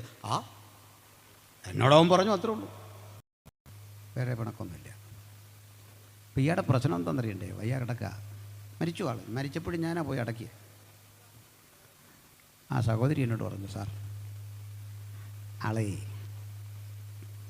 ഉറക്കമില്ല, രാത്രി അസ്വസ്ഥനാകുക, എല്ലാവരെയും അങ്ങ് അസ്വസ്ഥപ്പെടുത്തുക, ഒന്ന് പ്രാർത്ഥിക്കണം. അപ്പം ഞാൻ പരിചയപ്പെട്ടു. അപ്പോൾ അവനാ കിടപ്പ് കിടക്കുക. ഞാൻ പറഞ്ഞു, ചങ്ങാതി ഞാൻ പ്രാർത്ഥിക്കാം, എനിക്ക് ഉറക്കം കിട്ടും, ശാന്തത കിട്ടും, ധൈര്യമായിട്ടിരി, പോയതൊക്കെ പോട്ടെ. ഇവൻ എന്നോട് ചോദിക്കുക, സാർ ഉറക്കം കിട്ടുമോ? കിട്ടും. പ്രാർത്ഥിച്ചാൽ എനിക്ക് ഉറക്കം കിട്ടും അല്ലേ? കിട്ടും. പ്രാർത്ഥിക്കില്ലേ? എനിക്ക് ഉറക്കം വേണ്ട. അതെന്തൊറ്റി പറയാ കക്ഷി. സാർ ഒരിക്കലും മനുഷ്യനെ ഒരു പാടവരമ്പത്ത് ചവിട്ടി വീഴ്ച്ചു. കയ്യിൽ വടിവാളുണ്ട്. അയാൾ ചാടി അങ്ങോട്ട് ചെല്ലുമ്പോൾ ഈ മനുഷ്യൻ ആ റോഡിൽ നിന്ന് അങ്ങോട്ട് ചാടിയിട്ട് വെട്ടാൻ വരുന്ന മനുഷ്യന് നേരെ ഒരു പ്ലാസ്റ്റിക് കവറിങ്ങനെ കാണിച്ചിട്ട് പറഞ്ഞു, കൊല്ലല്ലേ, പപ്പായ്ക്കുള്ള മരുന്നാ, കൊല്ലല്ലേ, കുഞ്ഞിനുള്ള ആഹാരമാണ്, അത് കാത്തിരിക്കും. സാർ അന്നത് കേട്ടിട്ടും മനസ്താപം വന്നില്ല. ചവിട്ടി അവനെ താഴിട്ട് തലങ്ങും വിലങ്ങും വെട്ടി. അവൻ്റെ കയ്യിൽ നിന്ന് ഈ പാക്കറ്റൊക്കെ തെറിച്ചിട്ട് ഷുഗറിൻ്റെ മരുന്നും പരിപ്പോടയും പഴമൊക്കെ ചെതറിക്കിടക്കുന്നത് കണ്ടു. അവൻ അന്ന് മരിച്ചില്ല. മാസങ്ങൾ കഴിഞ്ഞ ആൾ മരിച്ചു. കാരണം ഇതാണെന്ന് എനിക്കറിയാം. കേസൊന്നും ബലവത്തായില്ല. നാട്ടിലെല്ലാവർക്കും എന്നെ പേടിയായി. ഞാൻ പറയാ കഥ. പക്ഷെ ഇന്ന് ഞാൻ ഈ അവസ്ഥയിലെത്തി. കണ്ണടയ്ക്കുമ്പോൾ ഞാൻ ആ ചവിട്ടി വഴിയിലിട്ട മനുഷ്യൻ എൻ്റെ കൺമുമ്പിൽ വന്നിങ്ങനെ നോക്കി നിൽക്കുക. എന്നിട്ട് അവൻ ഇങ്ങനെ കൈനീട്ടി പറയാ, പപ്പായ്ക്കുള്ള മരുന്നാ, കുഞ്ഞിനുള്ള ആഹാരമാണ്, ഇത് കേട്ട് കഴിക്കാൻ വയ്യ, ഉറക്കമില്ല, മരണം കിട്ടുന്നില്ല. എന്തിനായി പറഞ്ഞേ? ഇതൊരു മനുഷ്യൻ്റെ അനുഭവമല്ല. ഇന്ന് നിങ്ങൾക്ക് നല്ല ആരോഗ്യമാണ്, ഇപ്പം നല്ല കൈക്കരുത്താണ്. നിങ്ങൾക്ക് ഏത് കരുത്തനെയും അടിച്ചു വീഴിക്കാനുള്ള സന്നദ്ധതയുണ്ട്. രക്ഷിക്കാൻ ഭരണകൂടവും രാഷ്ട്രീയ പാർട്ടിയും പ്രതിപക്ഷവും എല്ലാവരും ഒന്നിക്കും. ഞാൻ നിന്നോട് കാര്യം തീർക്കുന്ന നാളിൽ നിന്റെ കരങ്ങൾ ബലപ്പെട്ടിരിക്കുമോ എന്നൊരു ചോദ്യമുണ്ട്. ജീവിതത്തിൻ്റെ ഏകാന്തതയിൽ ഉറക്കറയ്ക്കകത്തേക്ക് പ്രവേശിക്കുമ്പോൾ പ്രവർത്തിച്ചുകൂടാത്ത രാത്രികൾ കടന്നു വരുമ്പോൾ ഒരാൾക്കും നിന്നെ രക്ഷിക്കാൻ കഴിയില്ലെങ്കിൽ വേദനിക്കുന്ന ആ മുരടിപ്പ് ഭവിച്ച ജീവിതത്തിൻ്റെ ഉത്തരം ഈ ആത്മശക്തിയാ. അത് നിനക്ക് പ്രദാനം ചെയ്യാൻ കഴിയുന്ന ദൈവപുത്രൻ ഇന്ന് രാത്രി നിന്റെ പാവക്കറകളെ മുഴുവൻ കഴുകി ഒരു പുതുജീവിതം നിനക്ക് തരാൻ സന്നദ്ധനായി ഇന്ന് വന്നിട്ട് പറയുക, അവൻ്റെ പുത്രനായ യേശുവിൻ്റെ രക്തം സകല പാപവും പോക്കി നമ്മെ ശുദ്ധീകരിക്കുന്നു. അവൻ്റെ രക്തത്തിൽ നമുക്ക് അതിക്രമങ്ങളുടെ മോചനമെന്ന വീണ്ടെടുപ്പുണ്ട്. ആർക്ക് വേണം ഈ ദൈവ സാന്നിധ്യം? ആർക്ക് വേണം ഈ ദൈവകൃപ?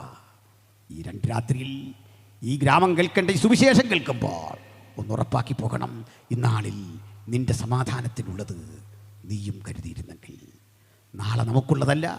നാളെ യോഗം നടന്നില്ലെന്ന് വരാം, ഞാൻ വന്നില്ലെന്ന് വരാം, ഞാനും നിങ്ങൾ വിഹലോകം വിട്ട് കടന്നുപോയി എന്ന് വരാം. പക്ഷേ ഞങ്ങളെ അത്യുന്നതൻ വരമേൽപ്പിച്ച മഹത്തരമായ ആ ഉത്തരവാദിത്വം ഇങ്ങനെ സാക്ഷാത്കരിക്കട്ടെ. ഇന്ന് രാത്രി യേശുവിന് വേണ്ടി ഹൃദയം കൊടുത്ത് നിന്റെ ജീവിതത്തെ അർത്ഥപൂർണമാക്കാൻ എത്ര പേർ ജീവിതം സമർപ്പിക്കും? ആർക്ക് വേണം ആത്മചൈതന്യത്തിൻ്റെ ആ പ്രാർത്ഥന, ദൈവകൃപയുടെ ആ തലോടൽ? അകത്തും പുറത്തും ഈ വചനം കേട്ടവർക്കിടയിൽ അത്തരമൊരു പ്രതിസന്ധിയിൽ കൂടി കടന്നു പോകുന്ന ഒരാളെങ്കിലും ഉണ്ടെങ്കിൽ പ്രാർത്ഥനയ്ക്ക് അവർ സന്നദ്ധരാകാം, പ്രാർത്ഥനയ്ക്ക് അവർക്ക് തയ്യാറാകാം. ഇന്ന് രാത്രി വചനങ്ങൾ കൊണ്ട് കർത്താവ് സമൃദ്ധമായി നമ്മെ അനുഗ്രഹിക്കട്ടെ.